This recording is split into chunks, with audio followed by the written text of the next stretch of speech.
What's going on, guys? This is your man, Real Deal Steven Steele, coming to you live on a Tuesday night, going up on a Tuesday, as they say.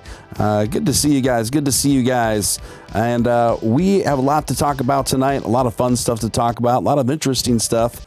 And it looks like, as of now, the market is making a pretty nice comeback, and even more specifically, Dogecoin. Sorry, I skipped the intro today because I am having some lag issues on my end, and so I just wanted, and I haven't for a while, so I didn't want to use up all that CPU power on the intro in light of what's going on right now. So just make sure to let me know if you guys can hear me coming through okay. Just let me know you guys can hear me okay and all of that. Just keep me posted.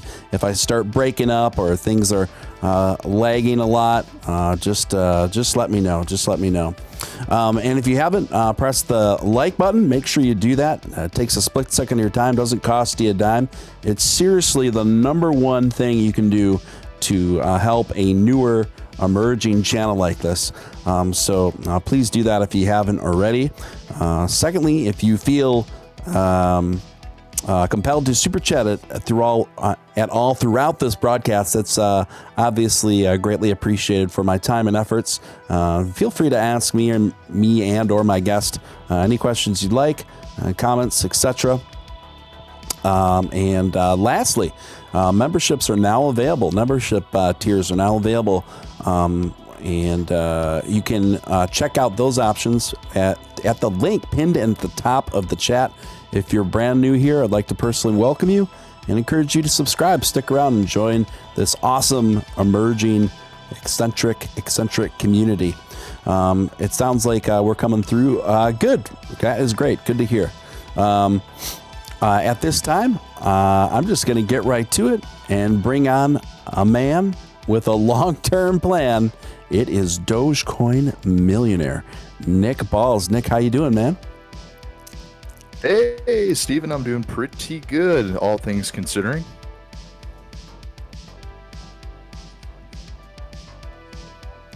Can you hear me? Awesome. Yeah, just a second. Okay. Yeah, I can hear you. Yep. Yeah, I just had to adjust something, but yep, gotcha. Coming through loud and clear. So how's it going, man? Going pretty well. I mean, obviously today was a very interesting day. Yeah.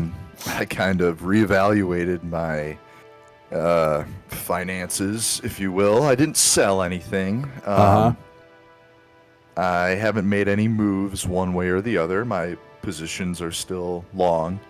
I did, however, catch CryptoFace live stream this morning. Okay. That I found very interesting, as he was in a $3 million short position on Bitcoin and Ethereum. And the previous $3 million short that he did prior to that was, I believe, during the SNL crash, or shortly thereafter, whenever, sometime around that period. And he made, I think it was his biggest net short ever. He made something like, I was close to $2 million. Yep. On that short. And this time and actually, if he didn't close out his positions right now, he would be liquidated. So he only made like $100,000. I know that sounds like a lot to most people, but you're talking about a guy who typically makes, $200,000-300,000 per short, and that's on the low end. So this was interesting, man. I don't know, this this market is very interesting. The money has been flowing out of crypto for the past month or so. If you look at overall money flow, and this is just a very interesting thing. We were discussing before the show went live, we could be looking at there is a recovery that's happening right now, but it could be a market-wide dead cat bounce. We don't know. The markets are just so they're acting weird, and it is not just crypto; it's stocks too. Right. Oh yeah. Yeah, absolutely. The volatility out there is spanning across, not just through Doge, of course, but through all of crypto and well and over to the stock market. Volatility is high all the way across right now. And, you know, we are seeing some nice signs of life, some nice bounce back right now. But could it shoot back down? Yeah, it really could. You know, my feeling on this is we are in this position due to multifaceted reasons, but overall, I think the recovery will be strong. It may take a bit longer than people to get to $1 now than people initially anticipated, but I still do think we're going to get there, and I do think that this entire downturn was in part brought on by Barry in a coordinated effort in order to reassert Bitcoin dominance. And I do think that there has been somewhat of a coordinated effort that doesn't stop at Barry to purposely kind of egg this whole thing on in order to reassert and reestablish Bitcoin dominance at the expense of really everybody. What are your thoughts? Are you talking about your best friend Barry, who apparently are you DMing now? Are you on that level? Yeah. Today was a pretty funny day. I tweeted this morning. I woke up to take a leak and get some water, and I had a thought that I just kind of rattled out. I tweeted out, and then I was going back to sleep, and then all of a sudden my phone was blowing up, and I learned that Barry retweeted me within 15 to 20 minutes after me calling him out, and so things kind of got wild, and you know, basically what I tweeted, I said, just a reminder that Barry Silbert is a prime source of this market manipulation. The media tried to pin it on Elon and SNL when it was all Barry that began this market spiral, not Elon. Let's get this trending. Barry crashed crypto. Now, I will admit, my hashtag was a little bit hyperbolic, but it was in part like purposely that way, but at the same time, it's well deserved. I mean, it's well deserved. And when we look at the timeline of events, that is when that is the beginning of all of this mess. Honestly, that kind of kicked it off and spiraled it. Jeremy, thank you for your $2 super chat. We love it. You guys rock the night away. Thank you, Jeremy. Appreciate that so much. Anyway, what are your thoughts, Nick? I thought it was absolutely hilarious. Obviously, guys, there's some hyperbolicness to what Steven said. You know, obviously Barry is not solely. He's not as, just like Elon isn't solely responsible for the entire market as a whole, but it is a catalyst. What he did was a catalyst to what happened. And I just thought it was funny. Do you think that he retweeted that out of like his, basically he knows that, when a robber returns to the scene of a crime, is that what, I feel like that's what happened. He didn't want to say it, but he said it, Yeah. I kind of took that as a similar form of symbolism as well. Giorgio, that's that guy from the Aliens guy from. George Tsoukalizos. Yeah, some Greek name that I forget how to pronounce. Giorgio for $5. To be honest, not listening to any of you guys anymore. I'm buying low and selling high, baby. I don't need diamond hands to impress YouTubers. Well, you sure showed us, Giorgio. If you have been listening to us, George, first off, huge fan. Aliens, I agree. And if you have been listening to us, you would have heard that is our general sentiment, is that you should be buying low and selling high. That's usually how most of this financial stuff works. So I wish you all the best, Mr. George Tsoukalos. Yeah, thank you for that. So he was into bodybuilding back in the day. Giorgio Tsoukalos. Yeah, very famously into the bodybuilding scene, way before he ever became the Ancient Aliens guy. Oh wow! Yeah. Is he still doing? Is Ancient Aliens even still a thing? I think it'll be in syndication till perpetuity. I don't know if they're I don't know if they're uncovering any. Although I will say this, there is one mystery that I would like to solve myself, and I want to make a show of it. Steven, maybe when I cash in my next million, we could pitch this one to Discovery. Okay, go right ahead. I want to take a helicopter, like one of those crazy Chinook helicopters, behind that mountain in Alaska. Yeah. And they say that there is a ancient pyramid there that has been yet undiscovered, and I want to go discover it. Okay. Yeah. I'm down. I'm down. We can go on some Indiana Jones kind of stuff. Yes, I really want to do that. What I can't remember. Denali. It's behind Mount Denali. So we should. Let's pitch that to Discovery. Yeah, we could turn it into like a series, like even like if it's like a 1 season series or like a 5 to 10 episode series. I'm all about it. Yeah. You know, my favorite thing about a show like Ancient Aliens is this: they would always like entertain, just like the wildest, most unfounded things. But then they would just float a theory out there, and they'd always put it with, what if Hitler was actually communicating with the aliens in an effort to bring through world domination as a collaborative effort in order for a hostile takeover, blah, blah, blah, blah, blah. And there would be like a dramatic pause, like, that would be insane. You're like, okay, you know. Yeah. Yes. And then they would go to like, then they'll break to like 3 or 4 different commenters that if that was the case, like what that might look like. You know, it's like, yeah. I just love that, just freestyling the most ridiculous theories, and then just prefacing it with, well, what if? Well, what would that look like?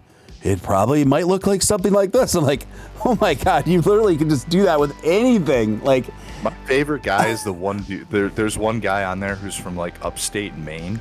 Yeah. And he's like a pseudo PhD in like pyramid sculpting or something. I don't know. Yeah. But he has a very he sounds like he's from the middle of nowhere in Maine, and like he has this weird. He has an accent from a time period that doesn't exist anymore, and I just like it. They find the craziest people. But thank you, George, for the dono. We got Isaac Castillo coming in here. Yeah, you guys. Go ahead. He said, "Do you see that guy's picture? Aliens." Thank you, Isaac. Thanks for the heads up, dude. Thank you for your continued support. Isaac's always tricking me out, man. He goes back and forth between Isaac Castillo and some alias name that's eluding me at the moment. Oh, something Blade, not Sling Blade. Something Blade. So it always mixes me up sometimes when you guys always switch up those names. Richard Powell, what's up, Doge peeps? Hey, anyone got them beefs yet? Beef Supreme. We all do. He gave you some beefs too, didn't he, Nick? A bunch of people gave me beefs. I might be one of the top beef holders at the moment. I don't know. I don't know how many beefs are out there, but I literally have trillions of beef. Yeah, I've got lots of beefs too. I saw somebody posting something on Twitter, and I don't know if this is real or they're just joking. They're going to come out with some beefs clothing. that was pretty funny. It was just like basically like hoodies, from hoodies to like dress shoes, and just but like all like beef patterns. I think I love it. I would buy like the wingtip styled shoes if they just look like had beef patterns on the fabric and the construction. I think that would be pretty awesome. I love it. Yeah, beef shoes. Yeah, so what happened today? The big news that happened today is Barry Silbert retweeted my criticisms of him. Of course, things went kind of bonkers. Overall, I'd say Barry got ratioed. I would say maybe 70-30 ratio there. And then, interestingly enough, towards the end of the day, or early evening rather, Barry deleted the retweet. So maybe, I don't know, maybe he deleted it because of the ratio. Maybe deleted it because someone on his team told him it was probably in his best interest to do so, or maybe he was just having fun with it for a bit, and then he said, okay, that's enough of that. But either way, I just thought it was pretty hilarious back and forth between Barry and I, and it didn't take long. And literally at 15 minutes after I tweeted it, Barry RT'd it, and yeah, we got a lot of support from it. And I will say, just to be clear, in my tweet, I said that he is a prime source of this market manipulation. I never said he's the prime source, but I still do feel that he was a prime source of this. I mean, he really did kick off this entire trajectory. Like it what did really they say? Like a butterfly flaps its wings in Africa, and building collapses in New York. The Barry is that butterfly. You know what I mean? Like the butterfly Barry. Yeah. Oh, somebody please meme that into reality. Yeah, butterfly. Yeah, there's someone. Yeah. I'll see what I can do on that. I'm sure someone else in this chat may be able to come up with something pretty good too. Any concerns with the Fed Reserve calling Doge a scam today?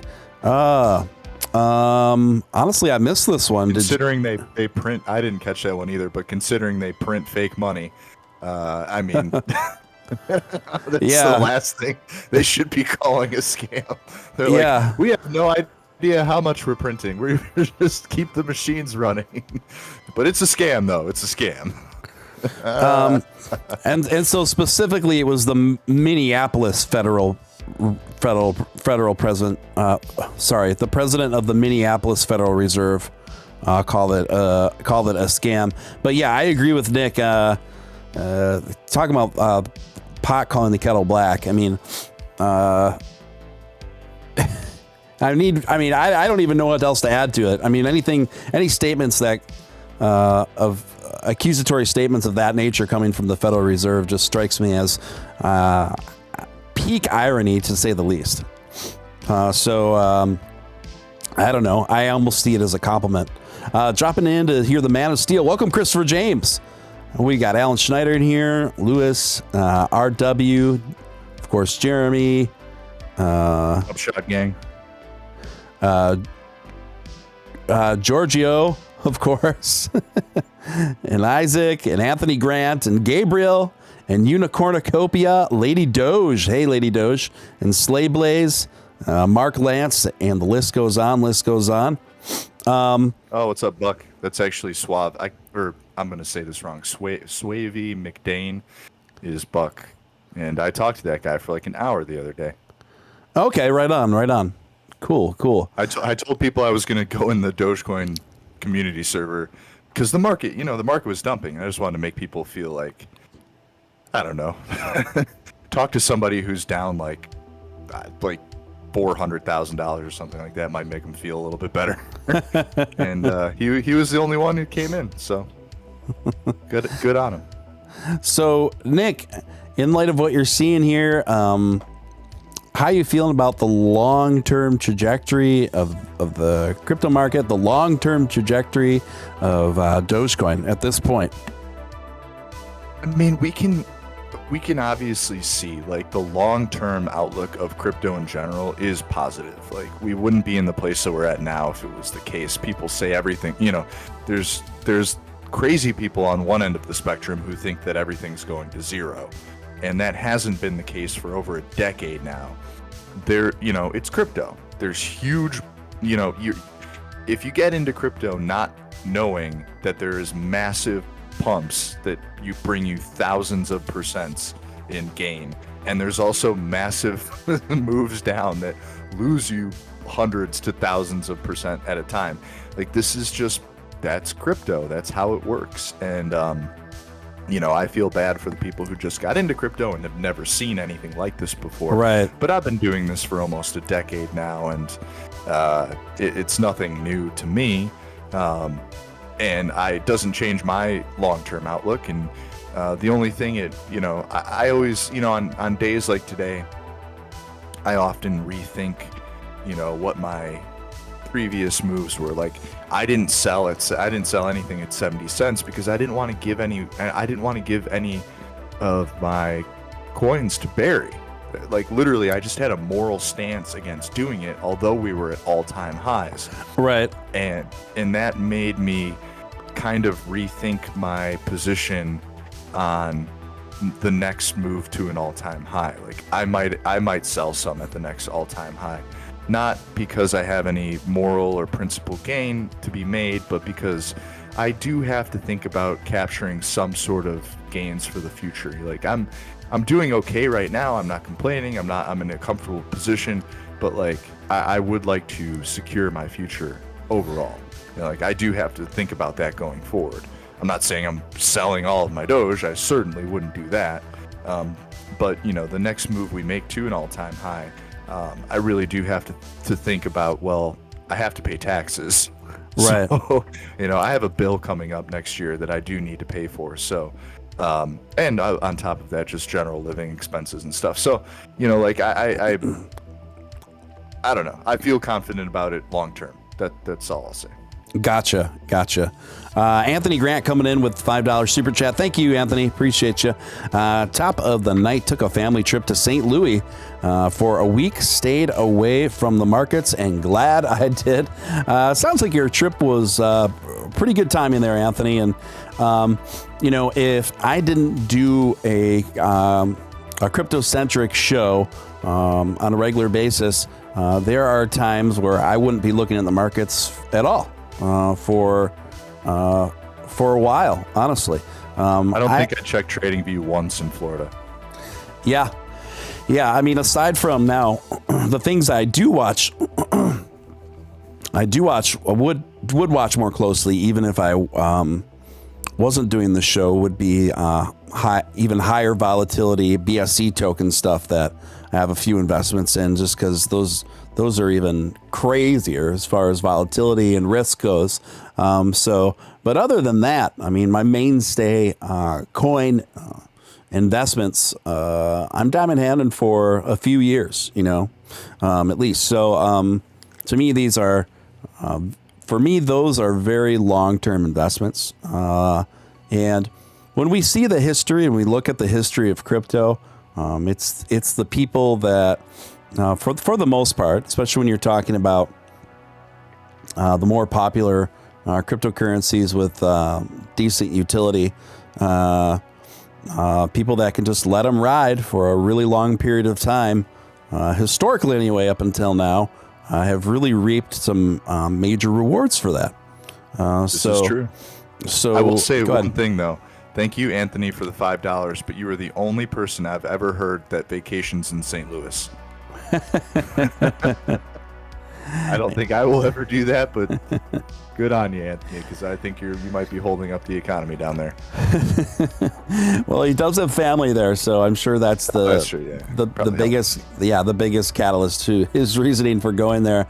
I'm actually fairly familiar with St. Louis, and I stayed for a bit in Fenton, which is a suburb outside of St. Louis, and there was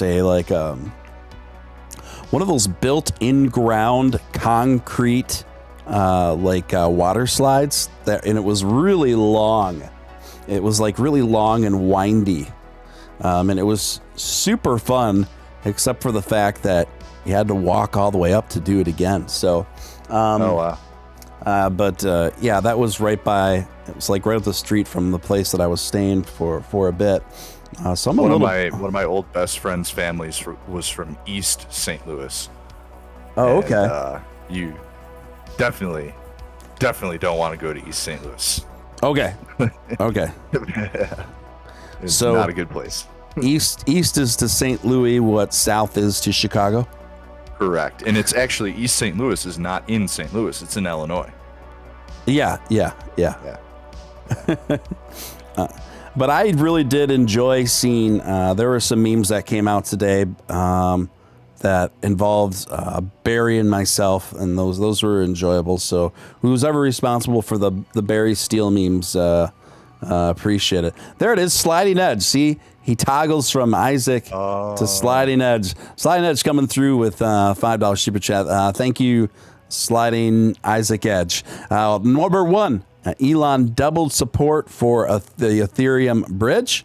Number two, Fed glass house in effect. Number three, I heard Barry reads his books. Last page first, so he knows the future. Thank you for that, sliding edge, for those amusing observations.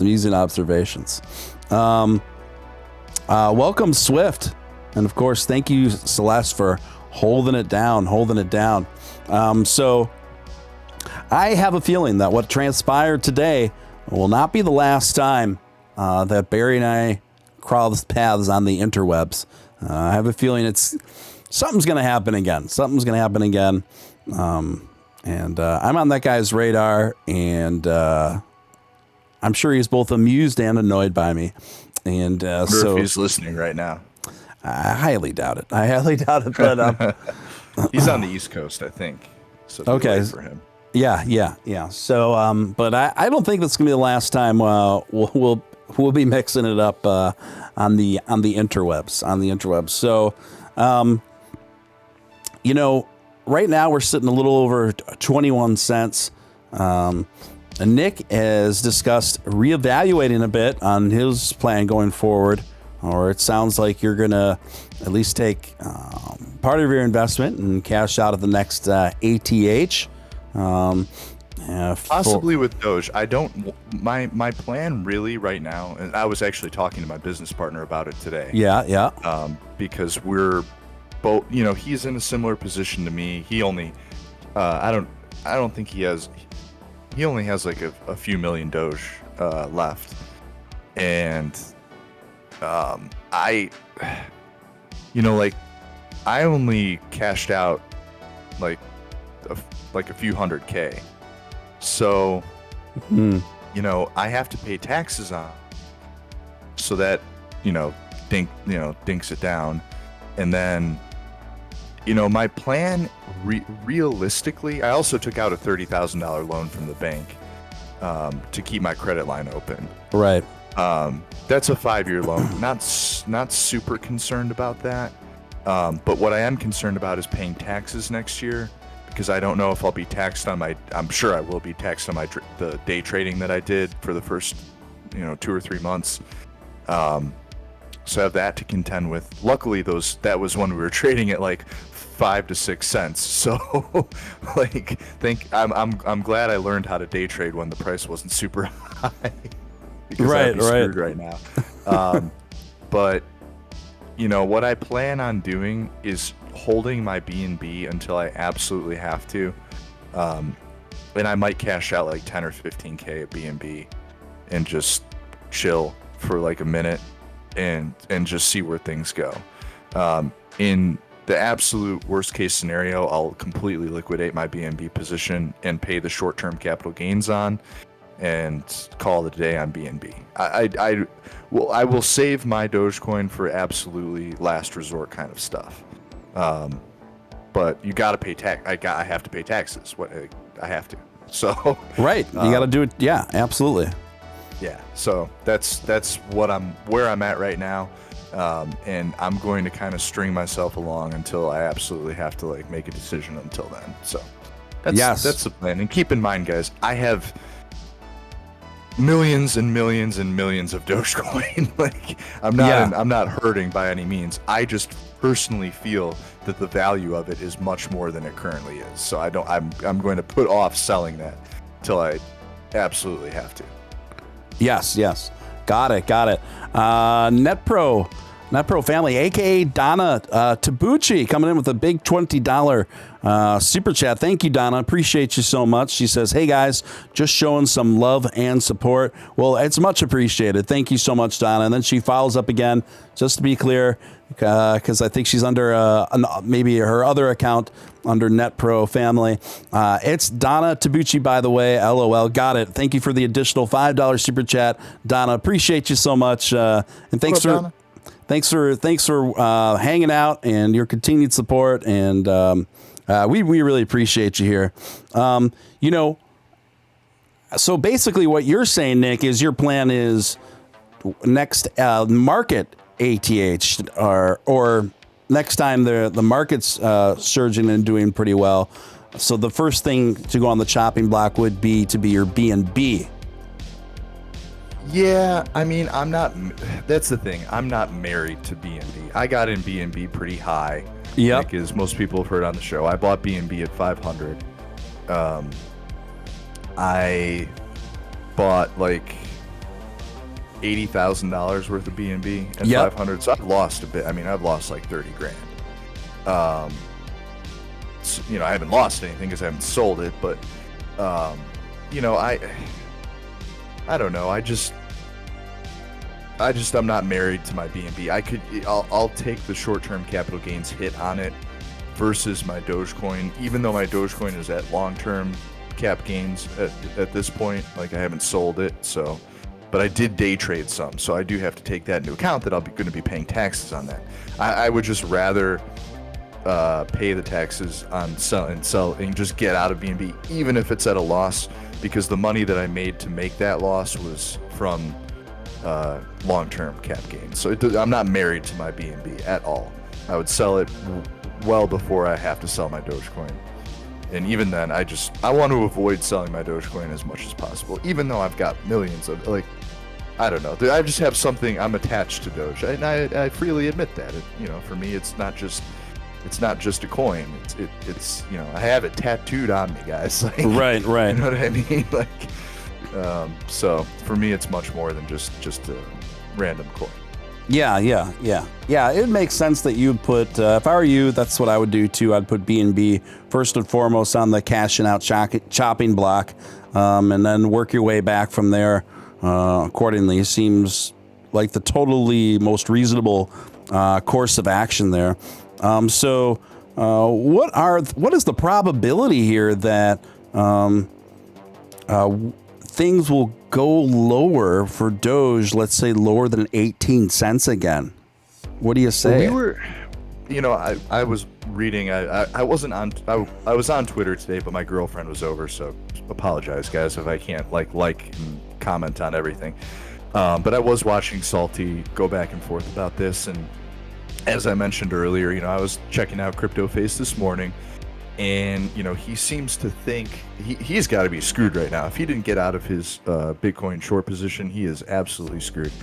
I saw his stop loss was at 36, but I could be wrong. I might have misread that. I think we could be in for a complete market dead cat bounce, meaning we're in the upswing of the bounce right now. If that does play out, the reversal to the downside could be much greater than the previous one. Mm-hmm. The good news for Dogecoin is that there's so much buying support at like the 16.5 to like 16 cent level, that there's so much money sitting there that I don't see us breaking down like crazy far past that. Right. Like if we do, it's because Bitcoin is like 15,000 or something. Like, I just, but then again, I probably sound like the Michael Silbert of Dogecoin. You know what I mean? Like, mm-hmm. So, but the money's there. You know what I mean? Like, the money is there. you can see it sitting on, like, a lot of people say don't trade off the order books, but you can, look at the order books.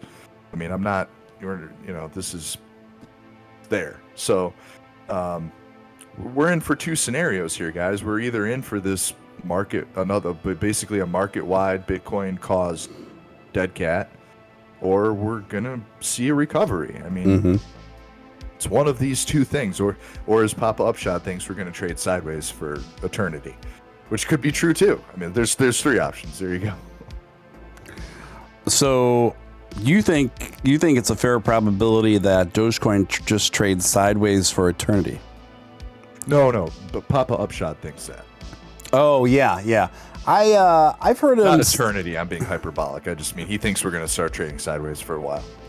Yeah. I think he could be right to the degree that we could trade sideways in the low 20s here for months. I still think that at the higher probability scenario is a bull run coming out of all of this, an entire market bull run that is pretty significant. I don't know to what level of significance I would put that bull run at yet, but I still think that would be the more likely scenario between that and, let's say, trading sideways through the end of the year, kind of where we're at now. What do you think? I was actually speaking with my business partner earlier about this this very topic, and we kind of came to the same conclusion that, obviously big money has controlled crypto for quite some time now. However, the general public is becoming more and more and more aware of the inner workings of big money and what they like to do to manipulate these markets. And you can only show someone a magic trick so many times before they figure out how the magic trick works. And I think that's what's happening here. And I think that's why the intervals between bear and bull markets are tightening. I think every time we see a bull run now, the interval between bull run to or bear market to bull market is the range is shortening. That's because big money is starting to wise up to the fact that the retail investor is now the one who is actually taking advantage of these manipulations. And that every time they do that, that decreases their overall gain potential. Every time that trick becomes less and less profitable for them. So, Salty is coming in here. He says next Wednesday, Thursday, we can have a breakout. It is payday in Europe.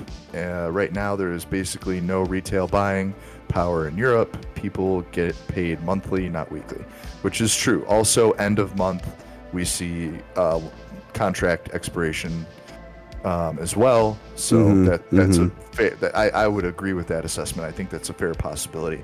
But like I mentioned earlier, this is a magic trick that has been going on for years, and every time it gets less and less effective. And more of the money that these big whales plan to make goes into retail investors' pockets as the crypto market expands to encompass a larger percentage of just retail investors as a whole. Yeah. I think that's pretty well stated. So I do think a pretty big market breakout will happen by the end of the year. I do think it's going to be significant, and I do think that is the higher probability than indefinite sideways trading for the rest of the year anyway.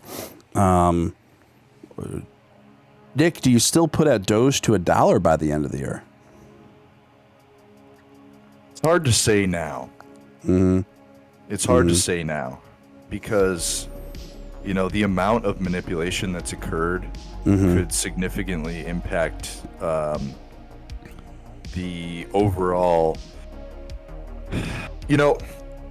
I'll put it to you like this. I had those. I go off of Trader Talks a lot. I watch a lot of TA, not just from guys like Miles, but like other people as well. Not just hype channels, but like real TA guys. Not to say that Miles isn't. Miles is a great guy. I'm friends with Miles, actually. You know, if Doge recovers back into the historical bounce between 28 and 38, and then continues recovery into the second bounce band between 34 and 42, and it can stay there, you know, consistently for at least, you know, 3 to 4 weeks, I would say yes. But that recovery has to happen, and it has to happen within the next month or so for me to keep that dollar outlook for the end of the year. You know, that's not to say that, you know, that's the thing with Doge. There could be an immediate catalyst that completely blows that dollar out of the water. Like, we just don't know. And you know, if I've seen anything within this previous run, like, that is totally possible. I would love to. I still hold that position that I believe Doge is worth at least $1. And I'm going to do everything that I can to avoid selling any before we get stable there. But that's how I feel about it. Gotcha. Yeah, I think that's pretty reasonable. I guess I'll stick to my end of year so far. I think my original end of year was anywhere from 75 to 90 cents. Bit of a wide net there, but I'm sticking to that. I still think that it's there's a pretty good chance that Dogecoin by end of year will see itself anywhere between 75 and 90 cents. You know, we do have here's the thing. The fundamental plans for Dogecoin are strong. People like Barry and kind of the Bitcoin maximalist movement and the establishment that's rated establishment industry figures that have basically rated Bitcoin and have tried to kind of centralize it in a way, right? They have slowed the roll of Dogecoin directly, but the thing is, the future of Dogecoin is inevitable particularly when you consider a Dogecoin Ethereum relationship and pairing, particularly when you consider the long-term objectives and plans Elon has for Doge, which I don't think have wavered at all from what I've seen. And I think these two factors alone are enough, especially in the long term, to really set an incredibly powerful, not only market value, but transition of power. And I still believe that long term, the Doge Ethereum pairing and relationship is the only thing that can pose a serious challenge and threat to Bitcoin dominance. And I believe eventually it will. Your thoughts, Nick? I think that, you know, Doge, whether or not, I believe that a Doge Ethereum bridge is a bridge to the future. And whether or not that happens, Doge smart contracts will be a huge upgrade and improvement either way. But I do believe that a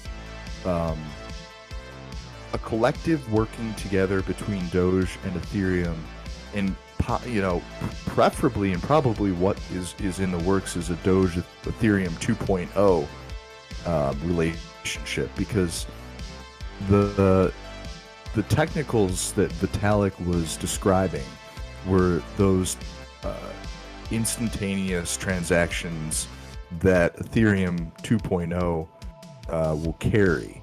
And this type of technology is what will overthrow Bitcoin as a primary trading pair.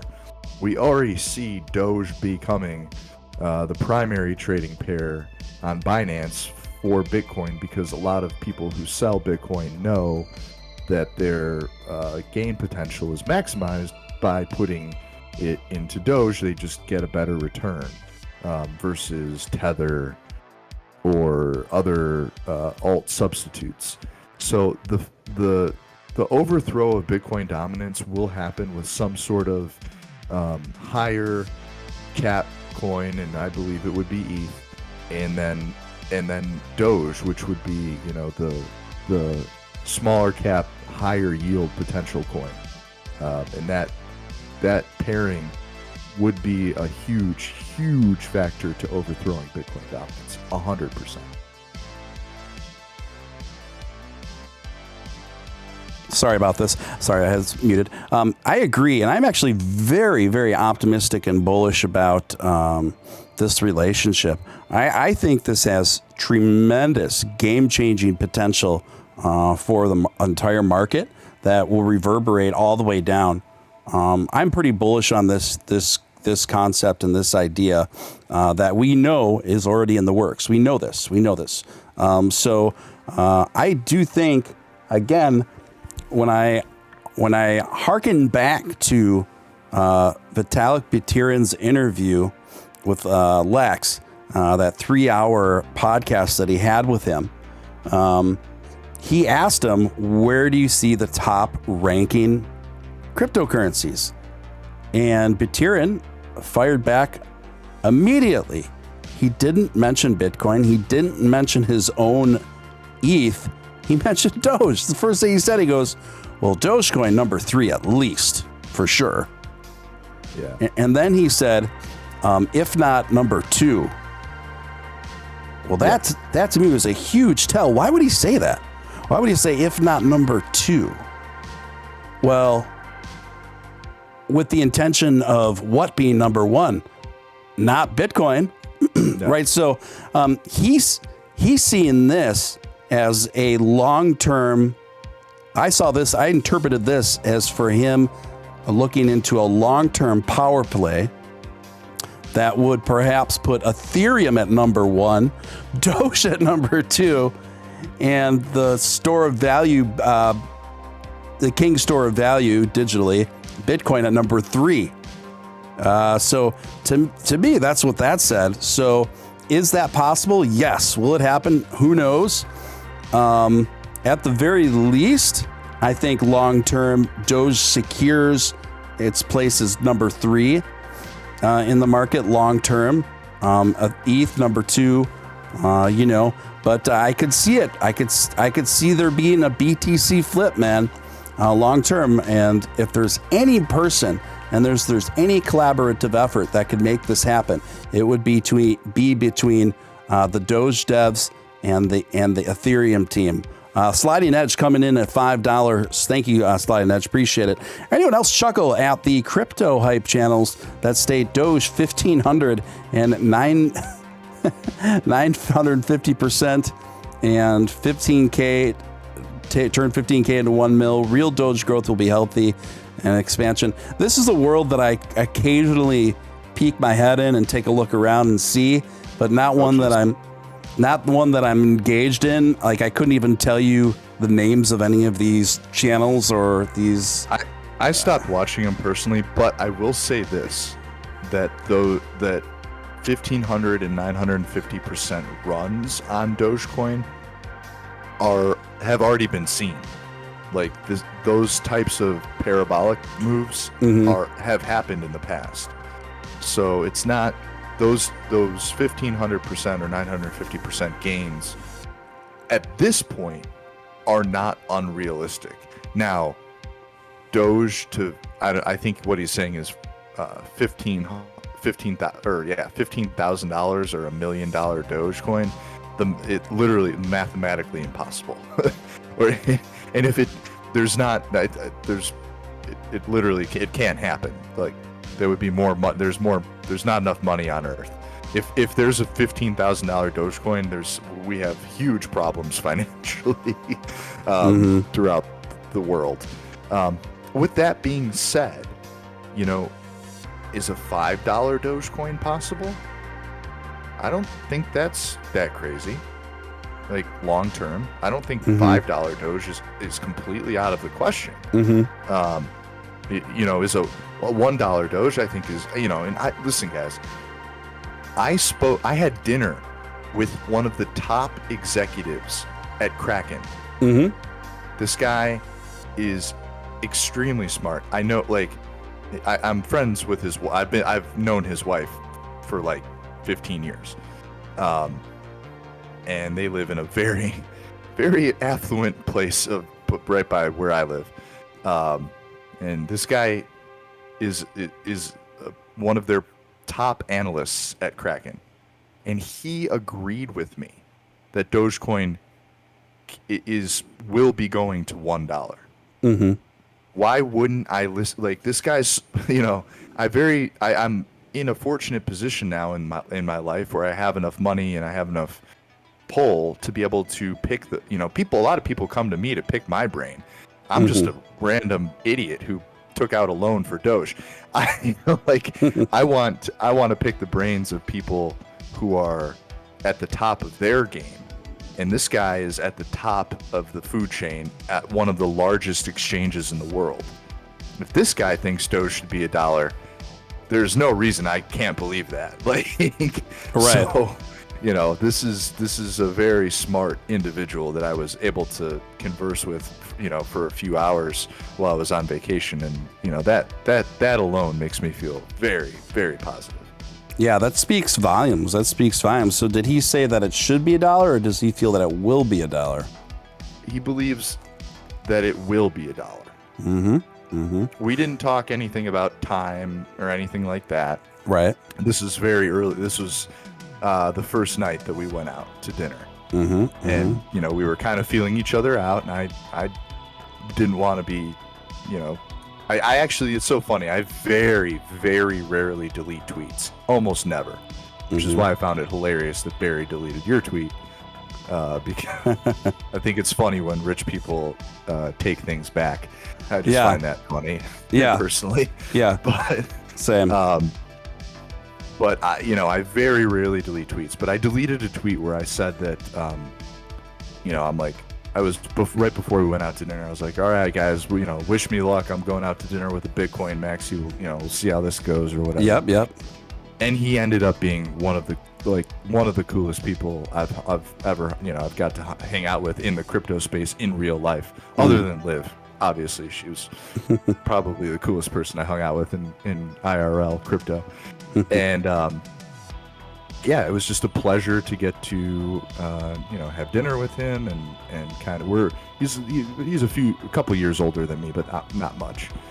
We're about the same age, and we just shared the same overall sentiment. Which, by the way, guys, the crypto markets as a whole are not controlled by random YouTube's 42069 who thinks that Dogecoin is going to be worth $1 million next year. Likewise, the crypto markets aren't controlled by Bitcoin Maxi 8472 who thinks Bitcoin is going to be worth $2 million next year. Mm-hmm. These are the farthest ends of the spectrum as far as their realistic outlook. The people who control the money flow in our markets are realists. They realize what the current and future values are of these cryptos. And they're not crazy. They're very realistic. And they look at money flow. They can see where the money's going, where it's coming, and where it's going to. And with all of that data, they can figure out pretty much realistic price targets, and they hit them. And they don't hit them on 10-year or 5-year or even 2-year outlooks. They hit them in 6 months or in 2 months or in 1 month, and then they go from there. Yeah, really well stated. I mean, that's something really really comforting, actually, in times and windows that we're in, that we find ourselves in right now. Guys, I just put a link to the tweet, just to this live stream, just to get it out to more people. If you're on Twitter, if you would consider retweeting that really does help. make more people aware of when we are live and where to find the link to this stream, whether they watch it now or later. So those of you on Twitter, if you would consider retweeting that, that'd be much appreciated. Yeah, it's one of these things, and this is something that I've been hammering home too, even the last few nights when you weren't here and when you're away, is, especially right now with the big market downturn, it's important to look at the people who aren't phased, that are much more wealthy and powerful than any of us here in this room, even you, Nick, as far as crypto value goes. Now we're seeing a lot of people that are much more well-connected and incredibly wealthy and powerful people buying dip like crazy right now, remaining pretty unfazed, right? These aren't people that are selling in droves. These aren't people that are sounding the alarm bells when it comes to internally what they're actually doing. Now, what they're saying is another thing. What they're actually doing and what their portfolios are looking like is another matter. So what does that tell you, right? What does that tell you when you see a lot of Bitcoin maximalists and a lot of more establishment types just buying Bitcoin like madmen right now, buying Bitcoin like crazy? What does that tell you? To me, that signals a strong, certain confidence in the long-term trajectory of Bitcoin and cryptocurrency as a whole. Now, that being said, I do think that what we're going through right now is going to be shaking off a fair amount of BSCs and smaller alt tokens, which I don't think is necessarily a bad thing. So that's definitely going to happen and keep happening. But the fundamentals, the long-term fundamentals and future of cryptocurrency, in my opinion, looks bullish, looks strong. And, we only have to look again. For example, I mean, what you gave was a really good example, Nick, of, having dinner a couple nights in a row with one of the lead guys in Kraken, obviously more of a strong Bitcoin guy, I'm sure. Probably not a big Dogecoin fan, probably not the biggest dog money fan, but even he is recognizing that dog money is going to $1 at the least. And these are exactly the kind of guys and figures that are. And here's the thing too. Another thing is a guy like Michael Saylor and guys like Barry. There is a more than reasonable theory to be made that these guys have played a role in purposely driving this whole thing down in order to capitalize on it with their positions. Right now, I know Michael Saylor has been buying up Bitcoin like crazy for him and his companies. And why would he be doing this, guys? Why would they be doing this if they really felt that we were in a seriously dire straits kind of position? They know that we're not. They know that we're not. This was, there's this is a multifaceted effort.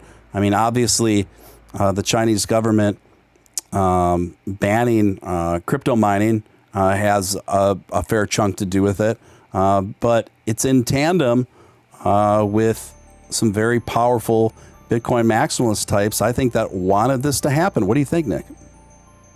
Of course, our friend Michael Saylor, who I was actually watching a video before I came on. He did an interview. I just watched this whole hour and a half long interview with Michael Saylor. He's actually a very interesting guy. Mm-hmm. Of course, Michael Saylor, if you ask Michael Saylor, as long as Bitcoin is over the 200 weekly moving average, we are still in a bull market. He is a very interesting dude. The story of Michael Saylor is very interesting. He has been in tech since the 90s, since 1991. And he's not a dummy. Michael Saylor is not a dumb guy. Now, the guy that he was on stage with, his name is escaping me right now. The cokehead guy with the glasses. What's that guy's name? Oh, Max. Max, yeah, Max. I don't know what. Max Kaiser. Max Kaiser is that guy's a loose cannon of Yeah. some kind. Of some kind. Max Kaiser is he looks like a villain from like a reject James Bond villain. Michael Saylor actually sounds, I mean, I make fun of how he talks, but he sounds like a genuine guy, and I do have respect for Michael Saylor. Max Kaiser, on the other hand, is a bit of a different story. But yeah, these guys, they're not dumb, and I think what you touched on earlier is actually something I was thinking about as I left my business partner's house earlier, which is the fact that I think a lot of very wealthy people project, especially actors and but just wealthy people and as a whole, they project and their voices are so loud, so you hear and you see what they say and you think it carries all this weight. But I don't necessarily think that they actually believe in anything they say. And they have so much ulterior, their motivations are so ulterior to what they are actually doing. I can attest to the fact, guys, listen, I can tell you, as a person who now is worth, over a few $1 million, that when you get to that point in your life, when you have more than a few $1 million, nothing really matters. Like, you don't become tied to anything. Mm-hmm. And, it's so weird and it's so funny that these big actors in Hollywood or even giant tech people, they make their ideas and their positions on anything from religion to politics, like they megaphone it out. Mm-hmm. But dude, once you have so much money, you don't care about anything. Mm-hmm. And it doesn't even have to be that much money. I'm telling you, a few $1 million does it. Like, once you have a few $1 million, you really just don't care. Uh-huh. And so for these guys to come out and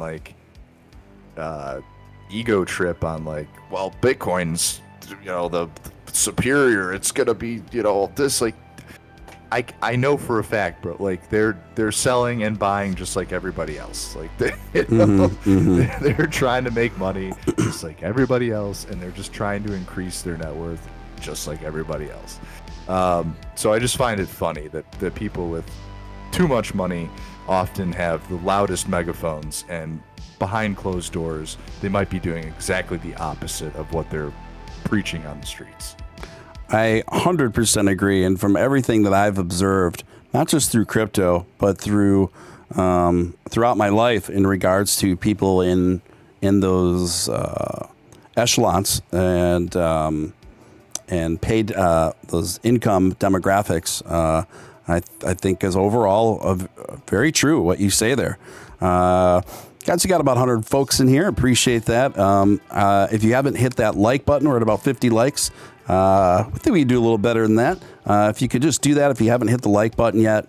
It just takes a split second of your time, and it really is the number one thing you can do to help a newer emerging channel like this get up on those tricky YouTube algorithms. So if you could just take a moment to do that, I'd really appreciate it. And if you're new here, I'd like to personally welcome you. My name's Steven Steele. You are watching Steven Steele Live. My guest / co-host tonight is a frequent one here. It is Dogecoin millionaire Nick Balls, and we are discussing everything from my little back and forth with Barry Silbert today to Is the market surging back? If not, when? What's it going to look like? What can we expect short term, long term, and everything in between? And also, if you're brand new here, I'd like to personally welcome you. Feel free to mix it up in the chat. Don't be shy. We've got a great community of people here that are very welcoming. And I'd also like to invite you to subscribe. Hit that notification bell on all, since this is predominantly a live stream show. That way it takes all the guesswork out of wondering when we go live. And secondly, if you've already subscribed to the channel, make sure you hit the notification bell and hit all. Only about 25% of all subscribers actually have the notification bell set on. So that really, again, you don't have to worry about watching my Twitter feed to wondering when I go live. That way it'll just get straight direct notifications. And yeah, so Nick, I've been reading articles about today that have been coming, follow-up articles to the Dogecoin millionaire, the 33-year-old, the guy that's around your age, that's been getting lots of press. He's much more bearded than you. Oh, for sure. And I can't grow a beard.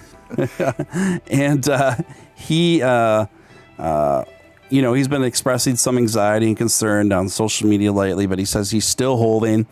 And, people are, of course, the mainstream media is kind of making this out to be a absolutely preposterous concept that he's holding after his holdings surpassed 2 million at Doge's apex, which was 73 cents for a brief moment in time on the evening of Saturday Night Live.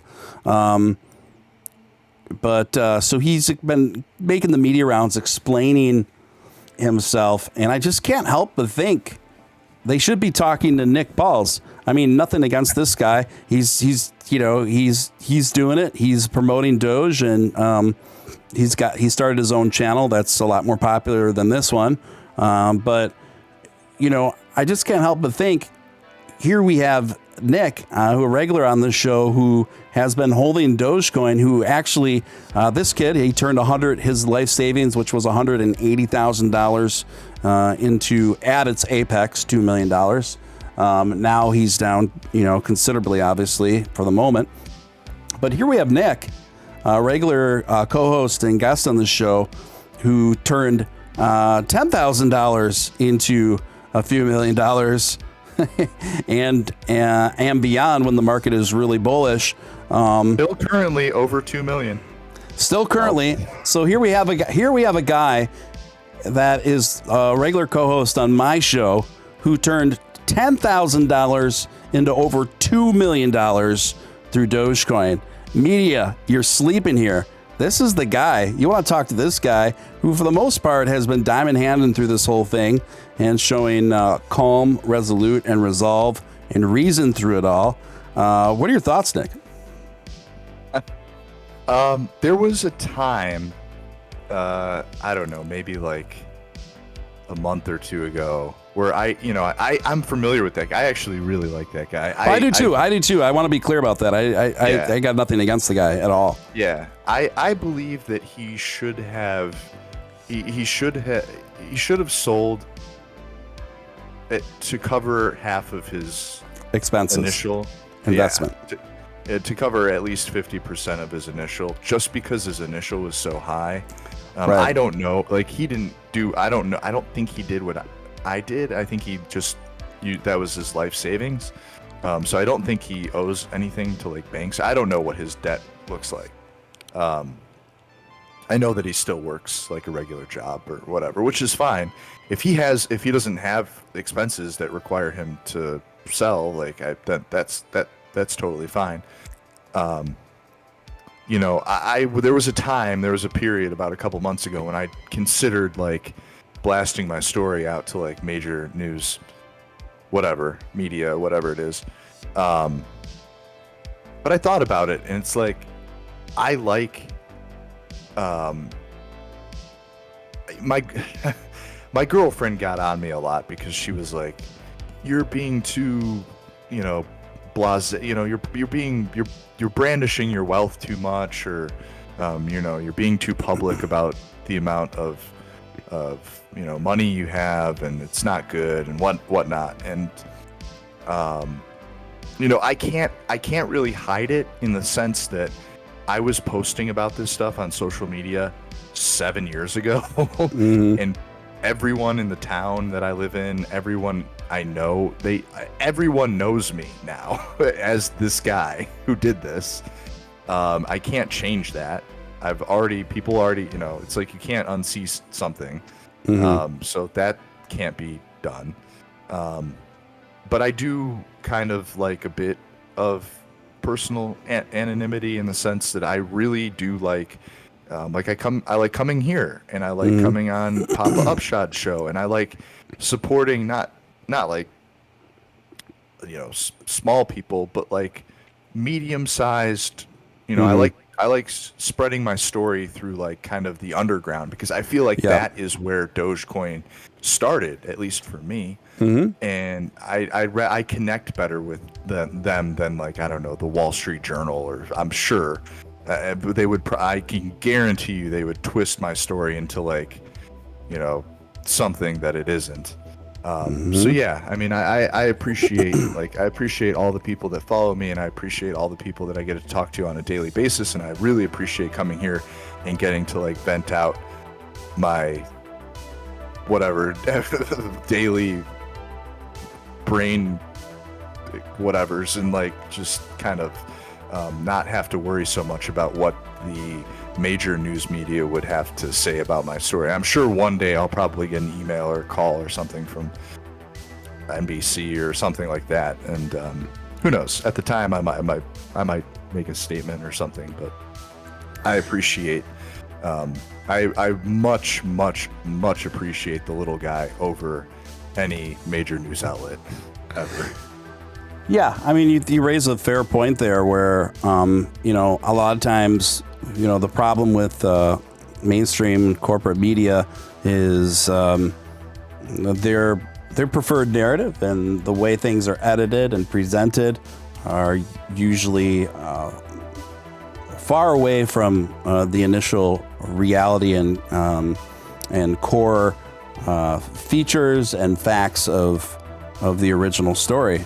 We see this all the time, and in a sense, the media has been playing with this Dogecoin millionaire guy that has been getting most of the press for someone in your position by, in a lot of subtle ways, making him seem rather foolish for the decisions that he's been making, diamond handing through all of this.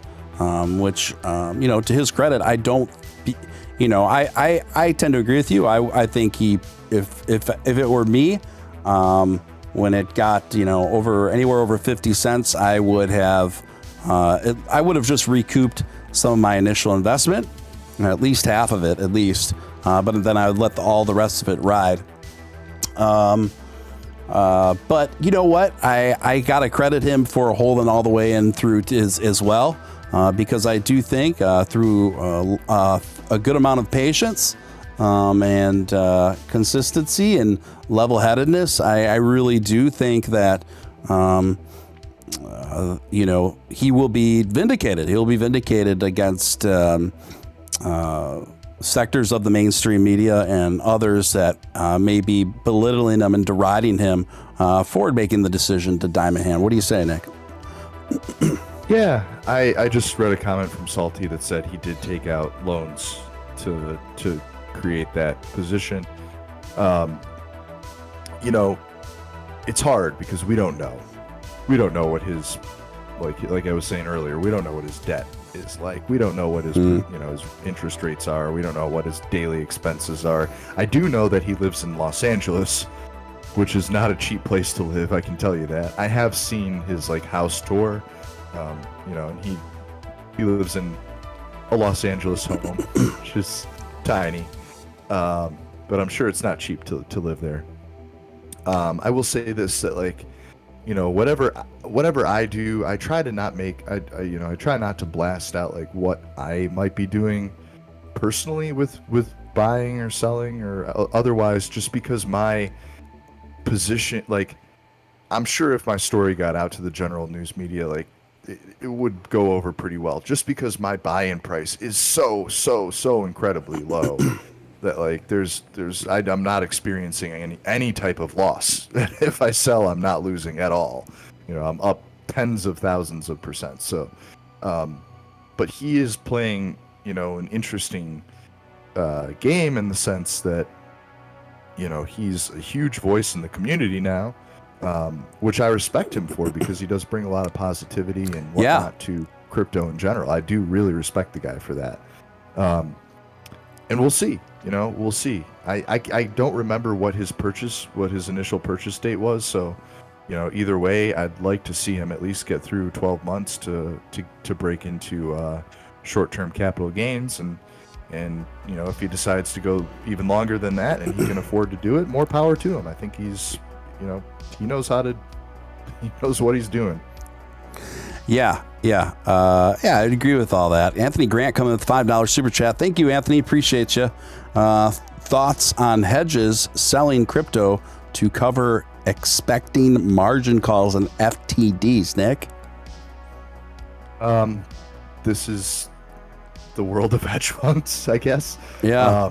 Yeah, I mean, this is part of the game. I mean, they're gonna get, if they break through their leverage buys, or most hedge funds trade on some sort of leverage.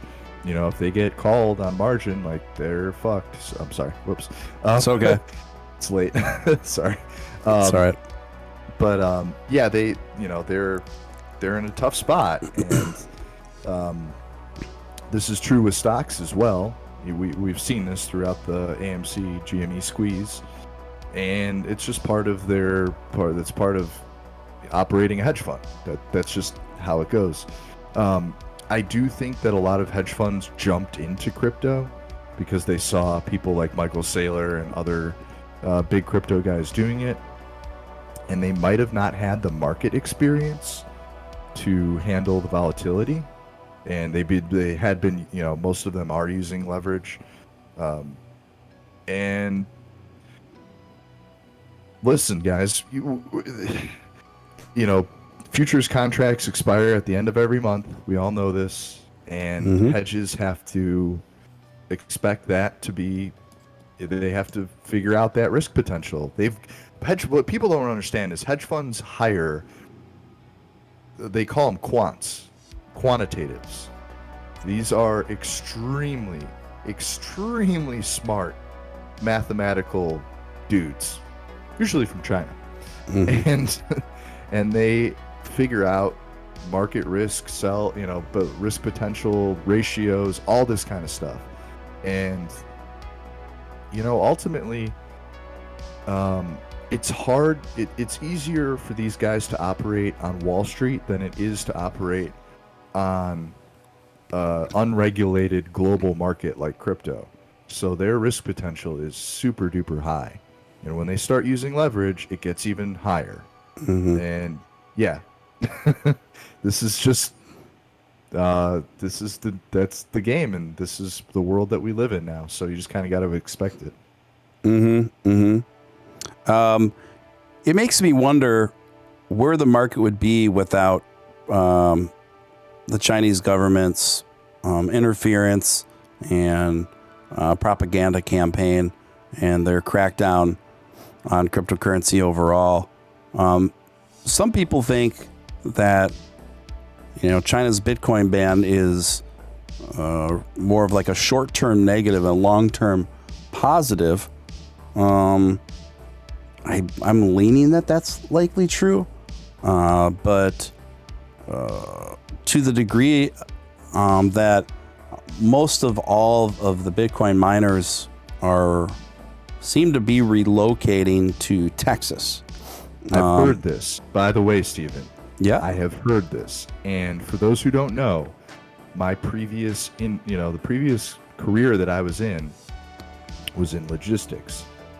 And I had software that allowed me to look at container moves all over the world. I could track containers, Maersk containers, all over the globe.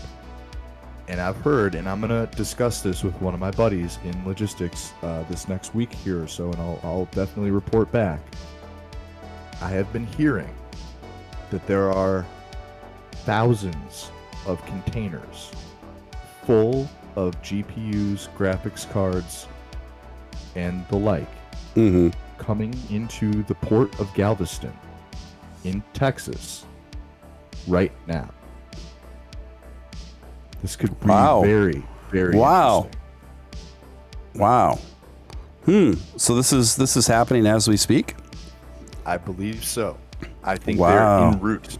Now keep in mind it takes 3 to 4 weeks for that journey to get here, and then they have to be offloaded, they have to be transloaded, they have to be docked, and all these other things. They have to go through customs. Right. It's not a short process by any means, and to do it air freight would be extremely costly and expensive. So when stuff like that comes in China in bulk, it usually comes in containers. So we shall see. The mining pools, should be seeing a redistribution, and we should see American mining percentages increase. And this is going to take a few months. I mean, this is not going to be an overnight thing, but yeah, well, even a few months is pretty quick. I mean, yeah. So, I mean, this is something I was talking about a couple nights ago when you weren't on. I seem to think that in a few months from now, we could see an absolute boom in the cryptocurrency economy in America between a lot of between what I think is emerging and shaping up to be, especially after you fill me in on these details that I wasn't even aware of, that we're going to see an absolute boom in mining, crypto mining in America. I think the last I looked, the polls were looking pretty favorable to Andrew Yang for the mayoral race in New York. So if he can pull that off, and I don't mean to make this, I have no interest in discussing left versus right stuff on this channel. I'm only discussing Andrew Yang for this reason, that he is a very pro-crypto politician. He is campaigned in part on the idea that if he were to win, he would do everything he could to turn New York City into a Bitcoin hub, a crypto hub, and to make the city very, very friendly and progressive towards crypto integration with New York. To me, this could be pretty major. This could be pretty major. I mean, this is New York City we're talking about here. So between that and Texas quickly turning into a what appears to be could be the epicenter of crypto mining in the whole world, things could get pretty wild within a few months, don't you think, Nick? Yeah, I mean, obviously the idea is to go to solar powered, crypto farms, which I think is fantastic. And the reason that a lot of these Chinese operations are moving to China is because there seems to be some backdoor dealings with Elon securing solar contracts with a lot of these larger companies that operate solar or operate crypto mines within China, who want to get out from the thumb of the Chinese government, and start regaining some of their, capital that usually is, a percentage of which is paid directly to the Chinese government. And of course, there's taxes in all states, but there's no state tax in Texas. New York is an interesting one because New York is almost like the Kentucky, where they produce, bourbon. Why?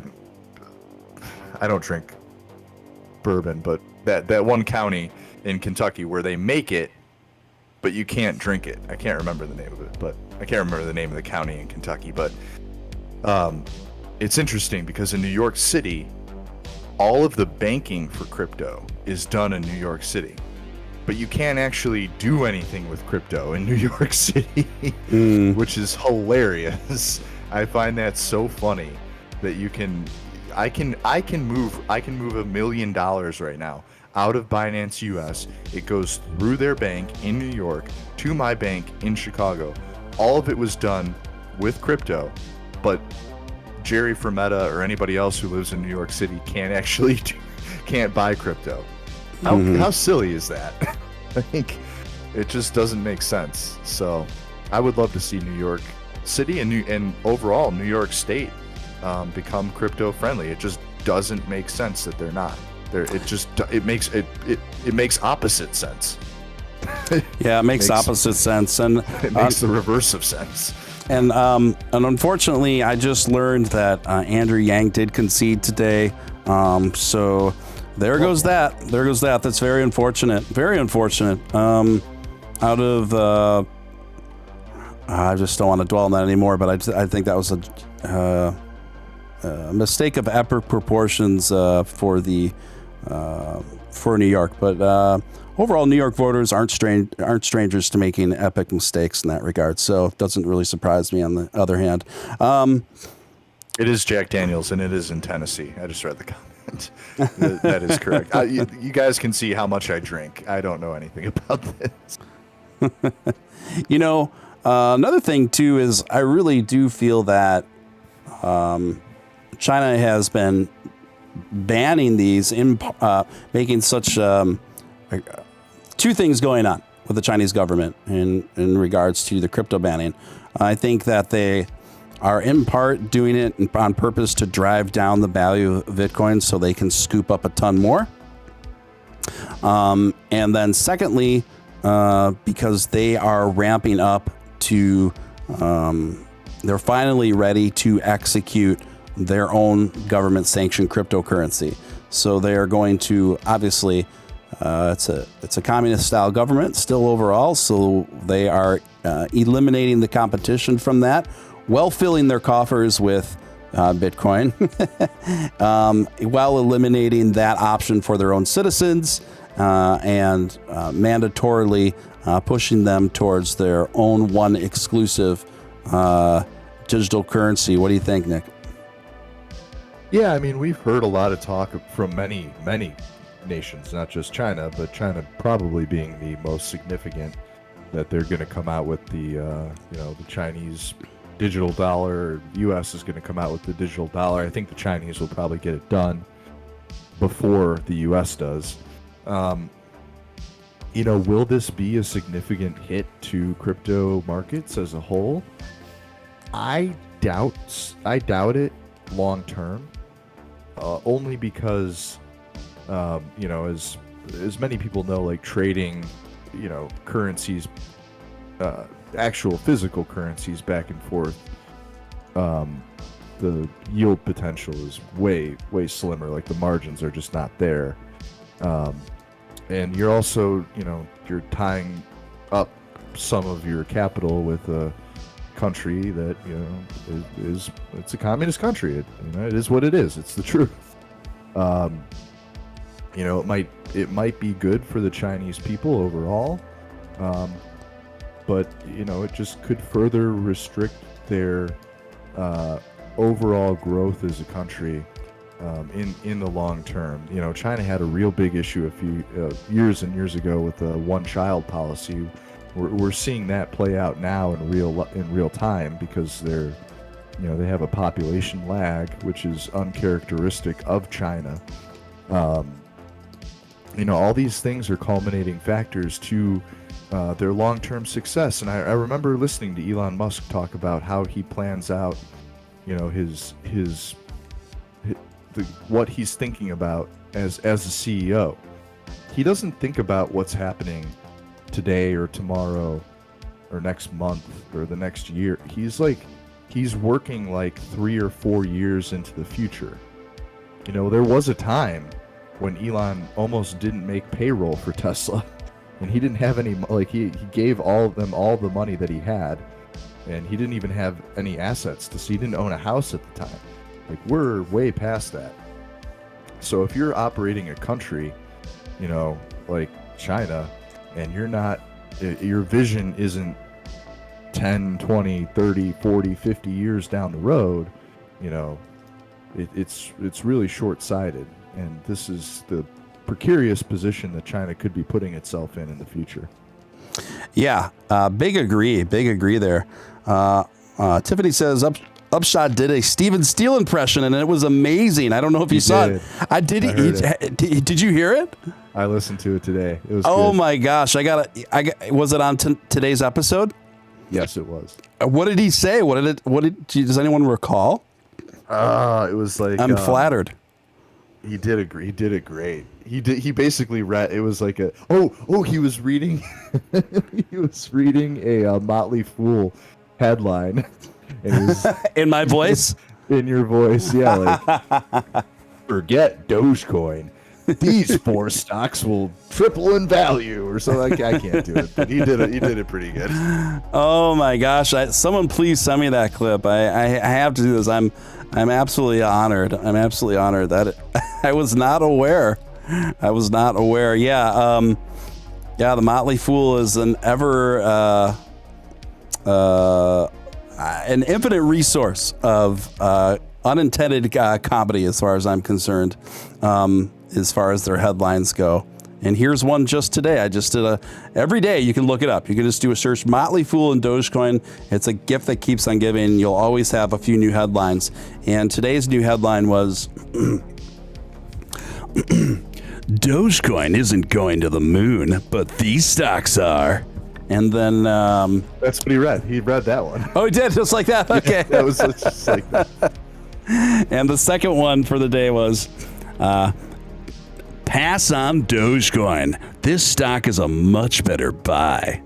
Yeah, so I can't wait to see that Upshot impersonation.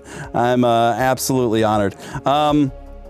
Kyle coming in with $5 super chat. Thank you, Kyle. Appreciate you, man. Texas is advanced in green energy due to solar. Great sunlight. Also has the most windmills in the country. Tesla is in Texas. Yeah, definitely things that make you go, Thank you for that, Kyle. Appreciate the super chat. Appreciate your continued support. Batman versus Deadpool coming in with a $3 super sticker with an animated Shiba Inu, giving us a big wave. How's it going? How's it going, my friend? Thank you so much for that. Appreciate your continued support. Batman v Deadpool. Bang Stunt says he read a headline. People will want to hear it now. So somebody send me that clip, and I will definitely be reposting that. Everyone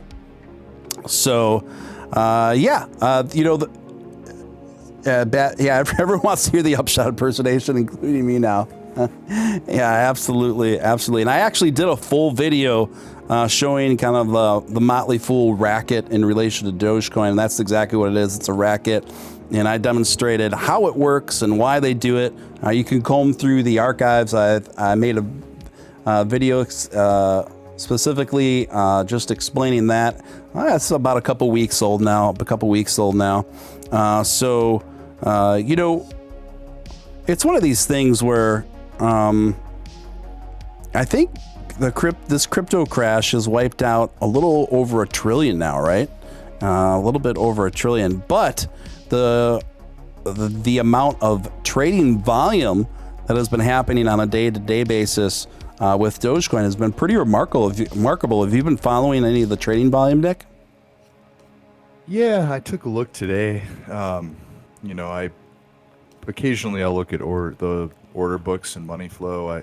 I do like to, as people know, I'm a big, I'm not a huge proponent of any particular trading application for TradingView, but I do like Market Cipher. I do think that CryptoFace has designed a pretty good software there. So I think money flow is a huge indicator, guys. Like, money flow is the market. When CryptoFace was talking about it this morning, like when garden without water the plants die. As soon as the water flows in, plants grow. Like the market, the money, the market without money, the market dies. So money flow is trading. Money flow is the market. If we see $1 trillion leave crypto, it doesn't take a genius to see that what's correlated here. However, that doesn't mean that it's over. Like, I know $1 trillion seems like an unreasonable amount of money to anyone, but it's almost Jeff Bezos. So, yeah, I mean, it's not what it seems. Essentially, it's not that much. And if we can be at that spot again, at one point we'll do, it will return, and it will return even more, and it'll grow over time. It's just like any other investment, just like the stock market or anything else. Yeah, big agree there, and pretty well stated there. Michael Saylor tweeted out yesterday that the dominant driver of Bitcoin right now is the crackdown on mining and trading in China. And he says this created a forced and rushed exodus of Chinese capital and mining from the Bitcoin network, a tragedy for China and a benefit for the rest of the world over long term. I don't necessarily disagree with Michael Saylor on this. What do you say to the concept that you were hearing from guys like him right now, that this is a benefit for the rest of the world over long term, Nick? I've said it before and I'll say it again. I do agree with a lot of what Michael Saylor says, how he operates his companies and his business and his mindset. I do agree with a lot of what Michael Saylor is talking about. And I do agree that I think that, these manipulative moves that China is making in the crypto markets as a whole are extremely short-sighted and could cost them a lot. Right. I think that they're short-sighted, short-term dumps that in the long term they're giving money to everyone else. And this, like I said earlier, this is a magic trick that used to work because it was, for a few years it was new, but it's not new anymore. We all know what they're doing, and the people who are coming into the market, even new retail investors, realize what's going on, and they're eating up these chunks now as well. So it's like, how long can they keep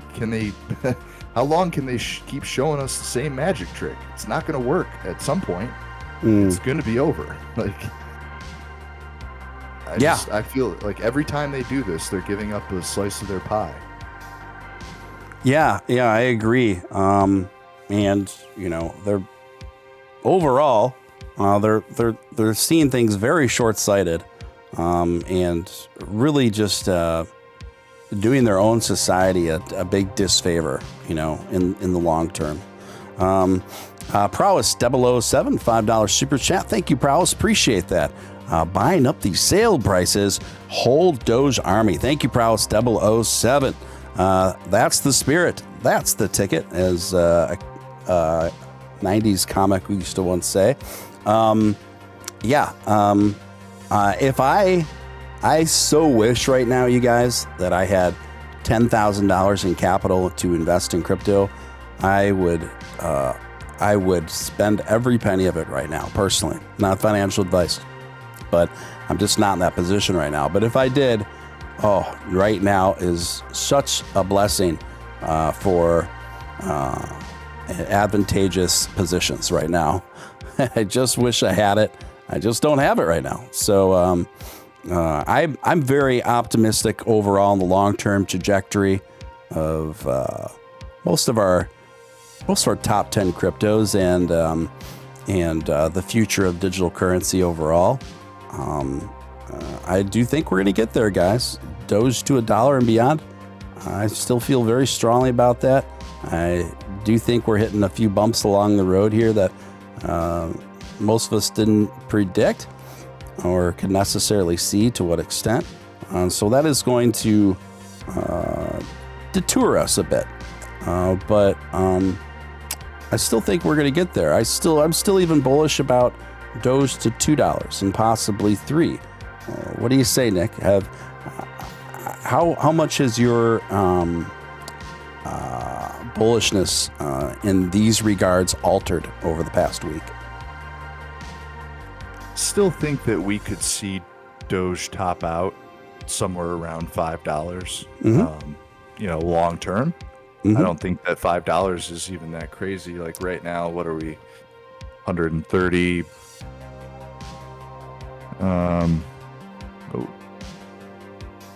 That would put us at like 650 billion. Multiply that over a few years, you'd be talking about, almost 700 billion. I mean, that's seems crazy because it's like ETH, but I don't think that that's insane in 5 to 10 years. I don't think that's that crazy. But speaking of China, I'm actually going to get going because I do actually have a call with, as a few people know, I run part of my business partner and I run a marijuana company. And we have a call late at night. I want to go to sleep and wake up early. We have a call with our Hong Kong distributor. So I do have some work to do tomorrow for my company. But I will, we occasionally talk to our people in Hong Kong about cryptocurrency. So maybe I'll pick their brain and see what they say and see why they're dumping. Please do. Probe their brains about this stuff and report back.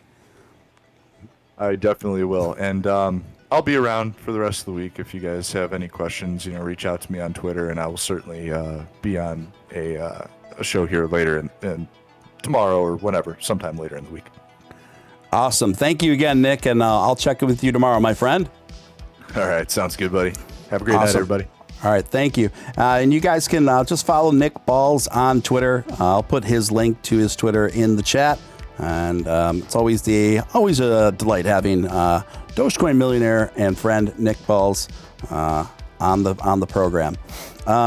Tiffany 89, thank you for the super chat, Tiffany. Really appreciate it. Coming at $5 super chat. Have you seen Upshot's Steele impression? I have not. I haven't seen it yet. I have posted it in the general in your Discord. Well, I'm definitely going to check it, Tiffany. Thank you for doing that. Now we want you to do an Upshot impression. Share the love. Oh man, I don't know if I could do it justice. I don't know if I could do it. I don't know if I could do it. I don't even know where to start with an Upshot impression. Let me think here. If I'm trying to get in the spirit and the vibe of Upshot and what that would sound like.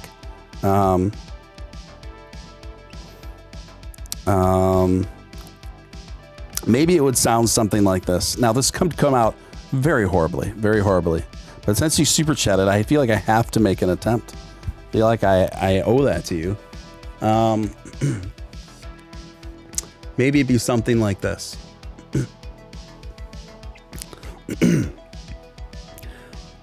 Well, hi, friends.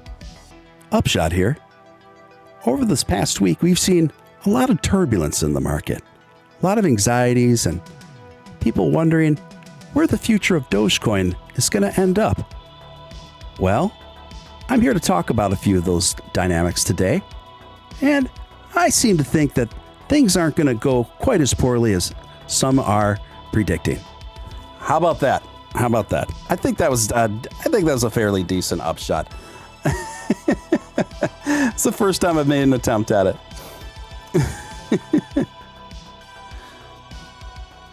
So, guys, if you have any questions or comments, feel free Put them in the chat. Feel free to bring any of those questions or comments through Super Chat. That's always big and warmly appreciated. You're listening to your man, Real Deal, Steven Steele, coming to you live on Steven Steele Live, going up on a Tuesday, talking about my little rivalry with Barry Silbert that transpired today.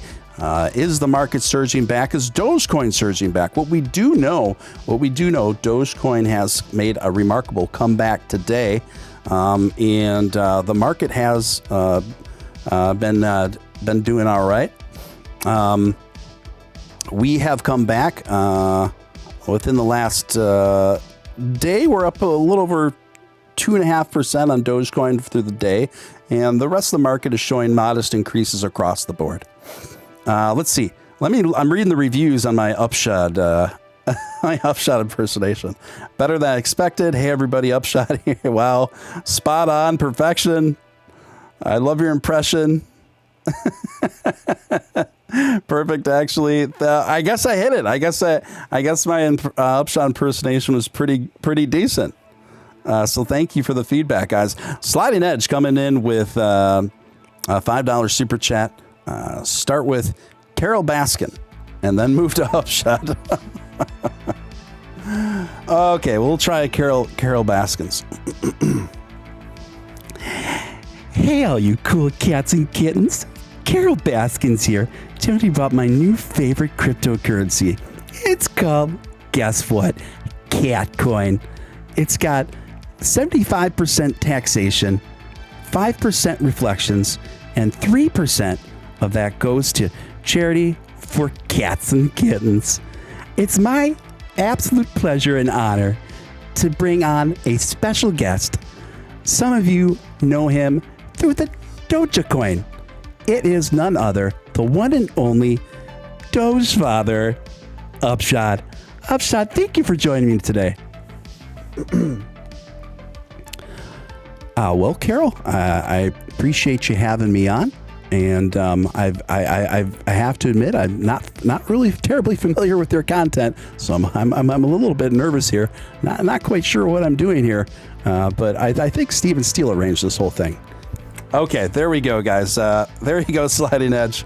I feel like my Upshot wasn't as spot on that time around, but I'm doing my best on the improv call, okay? I'm doing my best on the improv call. Why don't we just take a look at the charts? And don't forget, folks, when in doubt, zoom out. Upshot's the best, man. That guy's the best. I have such a high opinion and high regard for Upshot. He's just such a fantastic addition to this whole scene. Him and I just kind of got along and vibed right away, like right out of the gate, right when I started my own channel, and he's been really great to me. Prowess says your voice is freaking me out. Alan says I love it. I love it. Donnie DeVille says, yeah, not bad, not bad. Guys, this is total improv. You got to cut me some slack here. You got to cut me a little bit of slack here. Savannah Knight says, spot on, spot on. Oh, well, it is what it is, folks.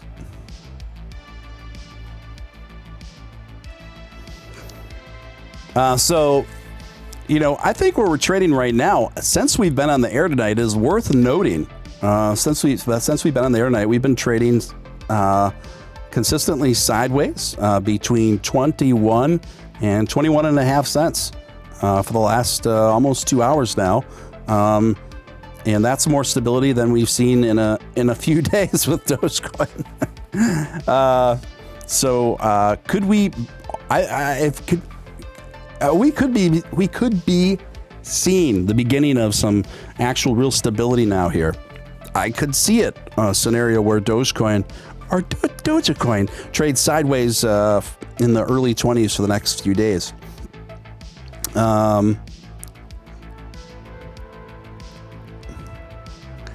Upshot seems like such a nice, genuine guy. He is. Upshot is the Mr. Rogers of Dogecoin. Upshot is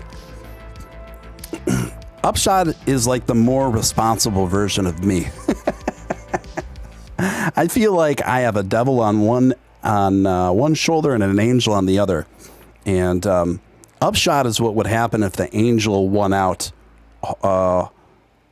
wholehandedly for me. He's so great. Doge looks strong here. 28 by Friday, Christopher James says. I hope you're right. I mean, hey, I could see it, guys. I could see it. Upshot seems to think that the journey to 30 is going to happen, but it's going to take a while. I would respectfully depart a bit from his opinion on that. I think that we could likely see Dogecoin get back to the 30-cent marker a bit sooner than later, even within the next couple weeks. I think it's a distinct possibility, something I could totally see. Emperor Doge says, that's what we call the Steele effect. Yes, Emperor Doge, that is the Steele effect, my friends. I cannot do a Matt Wallace impression. I wouldn't know how to do a Matt Wallace impression. I don't even know where to start. The only thing I know is to the moon.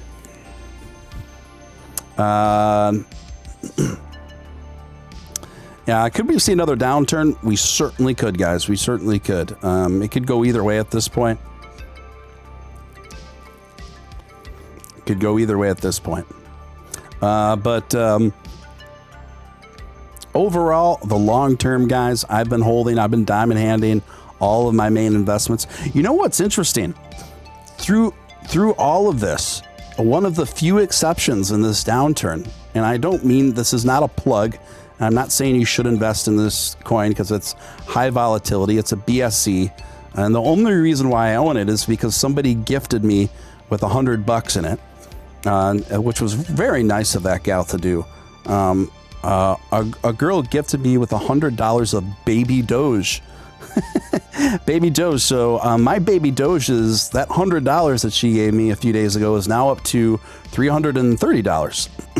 So in the middle of all this insanity, for whatever reason, baby Dogecoin is absolutely thriving at the moment now. At the moment. So, and I have to say, though I'm not wild about, obviously, them biting Dogecoin, I have to say the fact that they prefaced it with baby makes it more endearing. And also they have shown tremendous honor and respect for the Dogecoin community and the original. I have to say that. And I also have to say that the overall, the tenure and the tone from what I've seen of the baby Dogecoin folks, community has been pretty kind, has been pretty nice. So I have to give it up for them in that regard. And if any more of you baby Dogecoin folks want to throw me some more baby Doge in my baby Doge wallet, you're more than welcome to. A little delay for the Papa Upshot party. Yes. Christopher says we're in a V-shaped recovery. Prowl says, buckle up, Buttercup.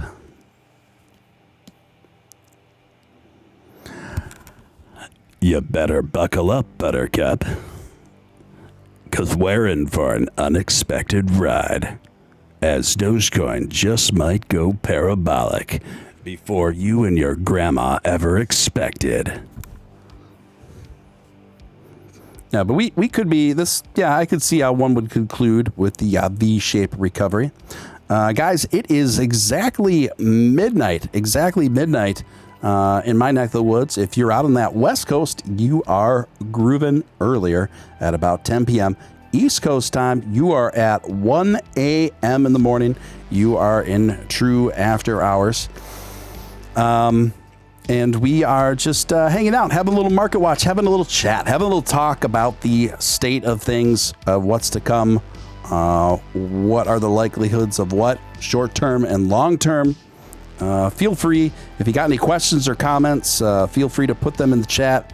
Super chats are always hugely appreciated for my time and efforts. And if you're new here, I just want to personally welcome you to the channel and invite you to subscribe and join this really unique, cool, ever expanding community. And subscribe and hit that notification bell. If you've already subscribed, hit the notification bell. And also, memberships are now available. You can become a member quite easily through clicking the link at the top of the chat. Gremlin says, I'm going to Upshot's $1 party. Me too, my friend. I plan on it as well. Celeste says, Baby Doge, what's next? Elder Doge? Elder Doge could be a real opportunity. Elder Doge could be a real opportunity. Yes, Matt Wallace is a very fast talker. He's got a very fast, very engaging, very hyper delivery.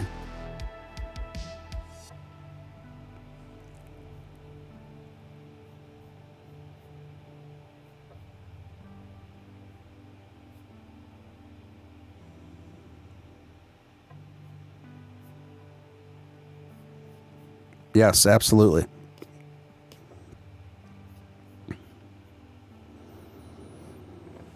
Welcome, Doge Sir. See you in the chat now, Mr. Doge Sir. Yeah, I've only seen the. I know there's a lot of real clickbaity Doge material out there. I'm not even familiar with like the exact names of these channels. They're so far away from how I think or what I do that I don't even bother to familiarize myself with it.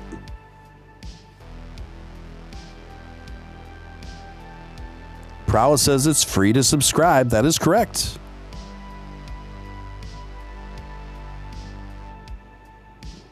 We're one Elon tweet away from 30 cents, Christopher James says. You might be right there. You might be right there. It depends on the content of the tweet.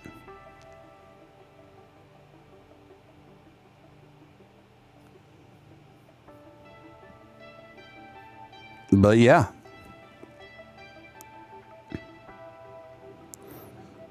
Bang Stun says, here are my top YouTube channels in this order. Number 1, Steven Steele. Number 2, Teddy Zane. Number 3, Upshot. And number 4, Final Stand, in that order. Sounds like an all-star lineup, Bang Stun. And appreciate it. Appreciate that, my friend. Grumman says, I like to watch Matt Wallace at 2 times the speed. I should try that sometimes. Sorry, Steven, I spell your name wrong. I noticed that. I got a kick out of it. As if it needs to go in double speed. I do actually know what that sounds like because I have done some a bit of video editing for Matt, and so I have played around with those speeds before.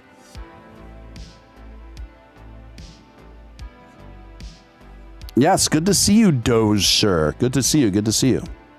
And I want to thank everyone that watched the show last night. Occasionally, I will do.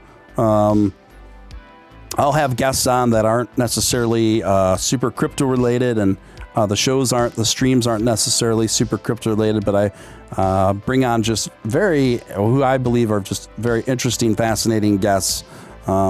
In other regards. And last night, we had Catherine on, who is a very accomplished journalist and writer and publicist who's written for anyone from Variety Magazine to Playboy to Esquire, et cetera, et cetera. And it was just, for those of you who haven't caught it, I would encourage you to go back in the archives. I feel like it was one of the best shows. It was the conversations were really substantive and interesting and funny. So feel free to go back and check that out. And for those of you who stayed through most of the show last night, thanks for that. It was really a cool show.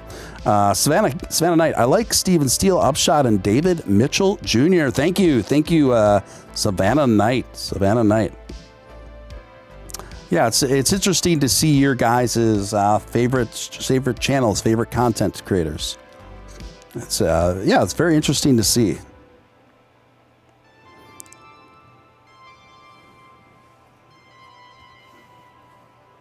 So right now, the chart on the Robinhood Live ticker chart, so it starts over every 24 hours, and that's why you don't see a lot on the screen right now, because it just reset 7 minutes ago. It just reset, but right now it's coming up again pretty sharply, as you can see. So hopefully it keeps rising here, guys. But right now it looks like we are shooting back up into the 21 cents and hopefully beyond.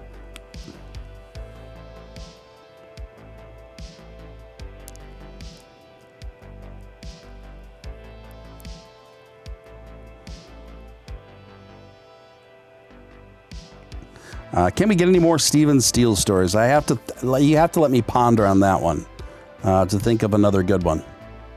But I will ponder it, Alan.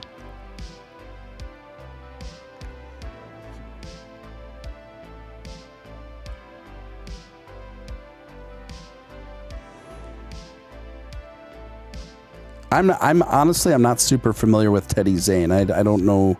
I'm just not really familiar with his content. Tomorrow will be an interesting day with the Doge Dev stream, and indeed it will be, especially with Ross Nickel. I got to get Ross back on the show here. Just a brilliant guy. But yeah, definitely got to get him back on the show. I think it'd be a really good timing to get him on the show within the next couple of weeks, actually, and in light of all the developments and everything going on.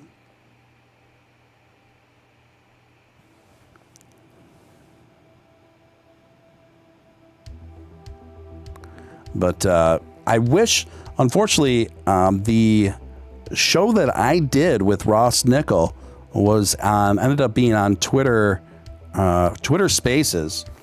And so what I don't like about that is people can't watch it. People can't go back and watch it. So it's not in the archives, and Twitter streams doesn't record. And you can't, it's not like you have a channel on Twitter. So I definitely need to get Ross back on here on the channel. RW says, I like sticking with the no-nonsense channels like Upshot, Steven, Austin, David Mitchell Jr., Space Stonks also is very upbeat. Okay, I'm familiar with Space Stonks. He does like it's kind of like a hype. It kind of reminds me of a bit of the early Jerry days vibe on that. Fart Particle asks, did you ever reconnect with Fergie? I have not yet, but I haven't tried to reconnect with her. But the probability that I would reconnect with her now, with her raised profile since we used to talk and text many years ago, I would say the probability of that is pretty low. But Fergie is single again, so who knows? Who knows, guys? Maybe the profile on this show will raise enough where I could actually get her as a guest on the show and we could talk about it.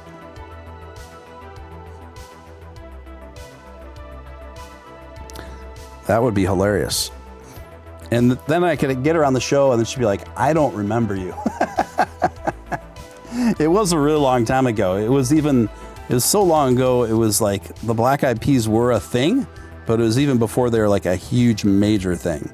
They were actually opening up when I met her. They are opening up for, they're on tour with Nerd, and that was Pharrell's like band.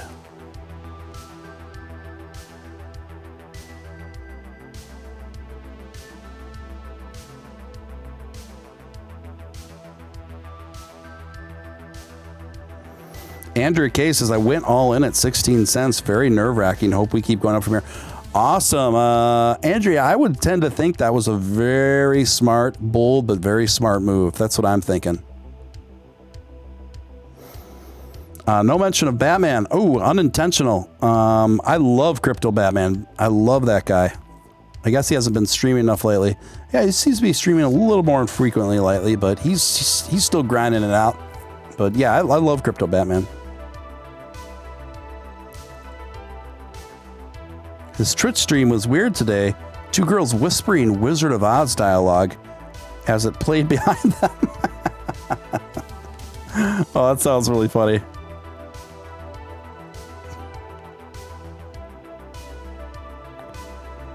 You saw.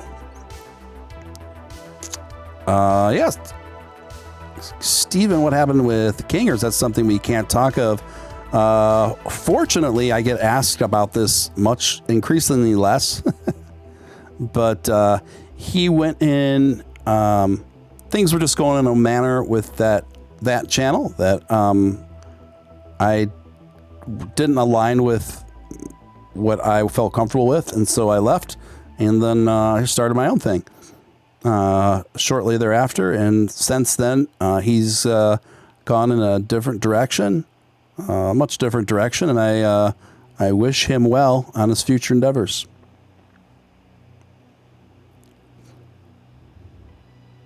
Shouted out Steven Steele on Stock Twits. Told him to check it out. Thank you, Jared. Appreciate that, man. Appreciate that.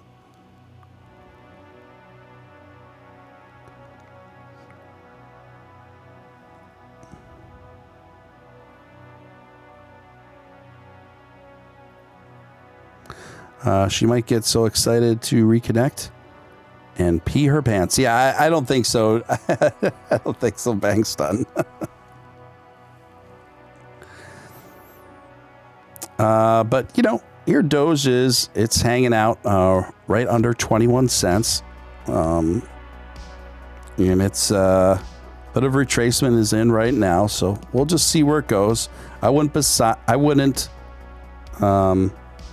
doubt it if Dogecoin just traded pretty evenly between just a little under 20 cents to 22 cents for the rest of the week.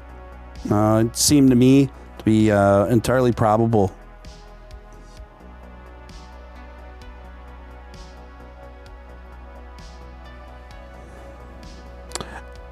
Yeah, hey, Dr. Crypto. He says most channels have cut back on the streams. Yeah, anything related to kind of Doge-centric content, especially for streams, is cut backs considerably when the market's not doing very strong, very well. I keep things going. And I don't always talk about Dogecoin, and I don't even always talk about crypto on this channel, but overall, it's a pretty crypto-centric venture. But I don't always like to talk about crypto or Dogecoin.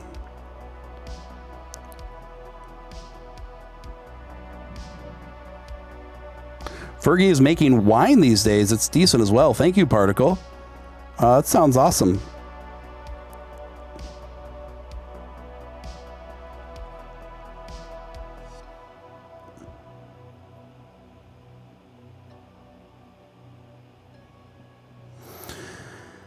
Crypto Batman said on Upshot's charity stream that Doge was only worth about 25 cents. That was my introduction to him, and it kind of freaked me out. I don't know if he still feels that way, but I would respectfully have to disagree if he does feel that way still. I'm not sure if he does, but I think Dogecoin is worth much more than where it is right now. I think it's worth at least $1 right now. At least. Minimum, bare minimum.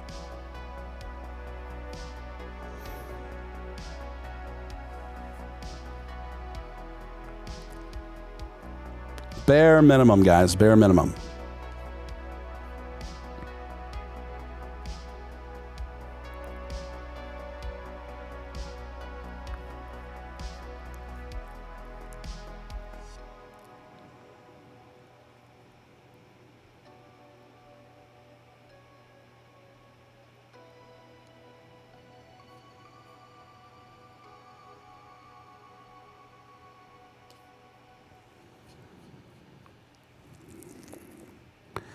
If I keep buying more, then my average goes up. That is always the dichotomy.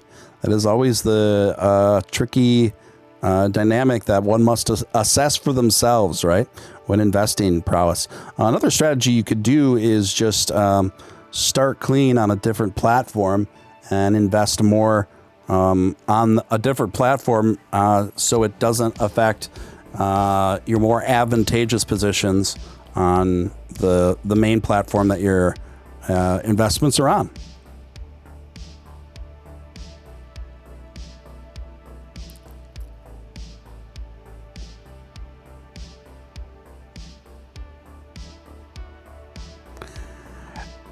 Yeah, as far as Ross's stream, he can get as weird as he wants. I don't care. He can do what he wants. I think the guy's brilliant. It doesn't bother me.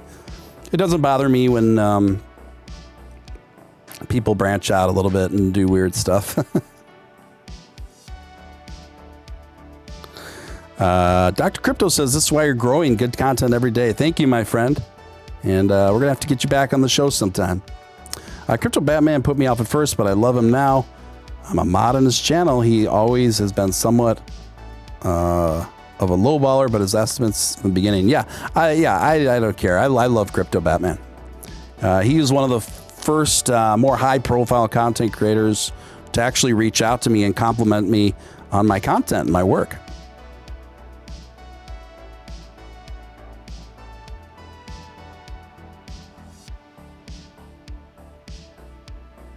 Mm-hmm.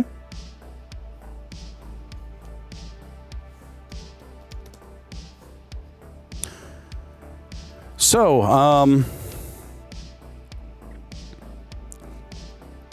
you know, the mainstream media is really, when I look at too, all the stories surrounding cryptocurrency and Bitcoin right now, they are incredibly dire. They're incredibly dire. I mean, here we have the CNBC announcing Coinbase milestones. Or sorry, CBS News. Sorry, I was reading the wrong headline. Bitcoin crash nearly wipes out all of cryptocurrency's gains for 2021. Thing is, this what we're experiencing now, although severe, is not uncharacteristic for crypto to go through cycles like this. Now, there are some new dynamics at play that we haven't seen in the past. How significant are those new dynamics? Will those new dynamics affect things going forward remains to be seen. But overall, I still think the fundamentals are pretty strong. And I think that there's going to, what we've seen in the past is with tremendous dips comes tremendous rise, usually. On a full market level. So we'll see going forward, but that's what we do know, according to history.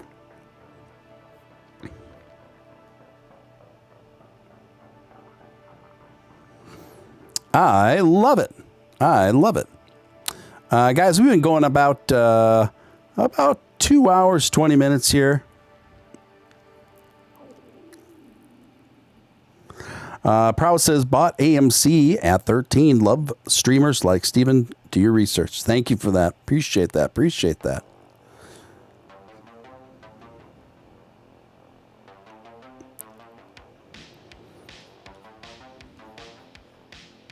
All right, gang. Well, I think I'm going to wind this stream down, and I want to thank all of you for joining me. I might come on for a short Insomnia stream later, maybe not, but I want to thank each and every one of you for joining. I really appreciate each and every one of you guys, and I hope you continue to grow with me, growing with the somewhat expanding level of content to come. I'm very excited about it, I just appreciate you guys coming out. I think this was a fun stream. Just stay positive, keep the momentum going strong, okay? Don't wallow in discouragement, and don't surround yourself with people that are always discouraging you. Surround yourself with people that encourage you. Go where you're celebrated. Go where your attributes and your talents are recognized and encouraged. And surround yourself with people both online and IRL that have praise for you, that bring out your better attributes, right? And at that, I'm going to leave. Thanks. If you haven't subscribed, please subscribe. And Banks done. Thanks, done. Throwing a little monkey wrench in my outro here, and that's okay. I'm happy to get to it. Banks done, $5 super chat. Thank you, Banks done. Do you think Elon may be getting annoyed with the Dogecoin community due to every time he tweets non-Doge related, he gets flooded with Dogecoin comments? This is something that I have. This is something I have thought about, and I think it's a good question. Banks done. I think just as long as the comments are done in a positive manner, I don't think he minds at all. What does get annoying, what I can tell you, is someone not new with the profile of Elon Musk, but with the profile that, at least that I have, it does get really annoying if people get mad at you and then they're like, how come you're not talking about this, right? That rubs me the wrong way, and I don't think Elon would be any different. However, if Elon's just tweeting stuff out non-Doge related and people are injecting it with Doge memes and enthusiasm, I don't think he minds that at all. I think he kind of likes it. I don't mind it. Wouldn't mind that. But even sometimes, this show will sometimes veer off of crypto, and some episodes won't really talk much about crypto or Dogecoin. And then when people give me shit for that, I think it strikes me as particularly annoying, particularly since I'm one of the only live stream daily, like I almost stream 7 nights a week, you guys. And so I'm mostly about crypto, mostly about Dogecoin. So if I have occasional episodes that don't have to do with crypto or Dogecoin and people are giving me shit for that, that's not my prerogative. That's not my problem. I'm going to do what I want to do. In fact, it'll make me want to go in the opposite direction even more. Because you're pretty hard pressed to find someone that streams as often for the duration that I do, nearly 7 nights a week. Okay. So, I'm definitely not in the, that definitely doesn't put me in the mood to take that kind of stuff from people. Anyway, on that, Upshot should be the Doge Father. Upshot is the Doge Father. He is the official Doge Father. All right. So anyway, I'm gonna shut her down again now. Thanks again for tuning in, guys. I really appreciate it. Make sure your notifications on. Make sure that notification bell is set on all, because I do spontaneous streams at unconventional times. And if you don't want to miss those, you don't want to miss that breaking news, those potentials, make sure you have that notification bell set on all. Guys, this was a great night. And until next time, this is Steven Steele signing out.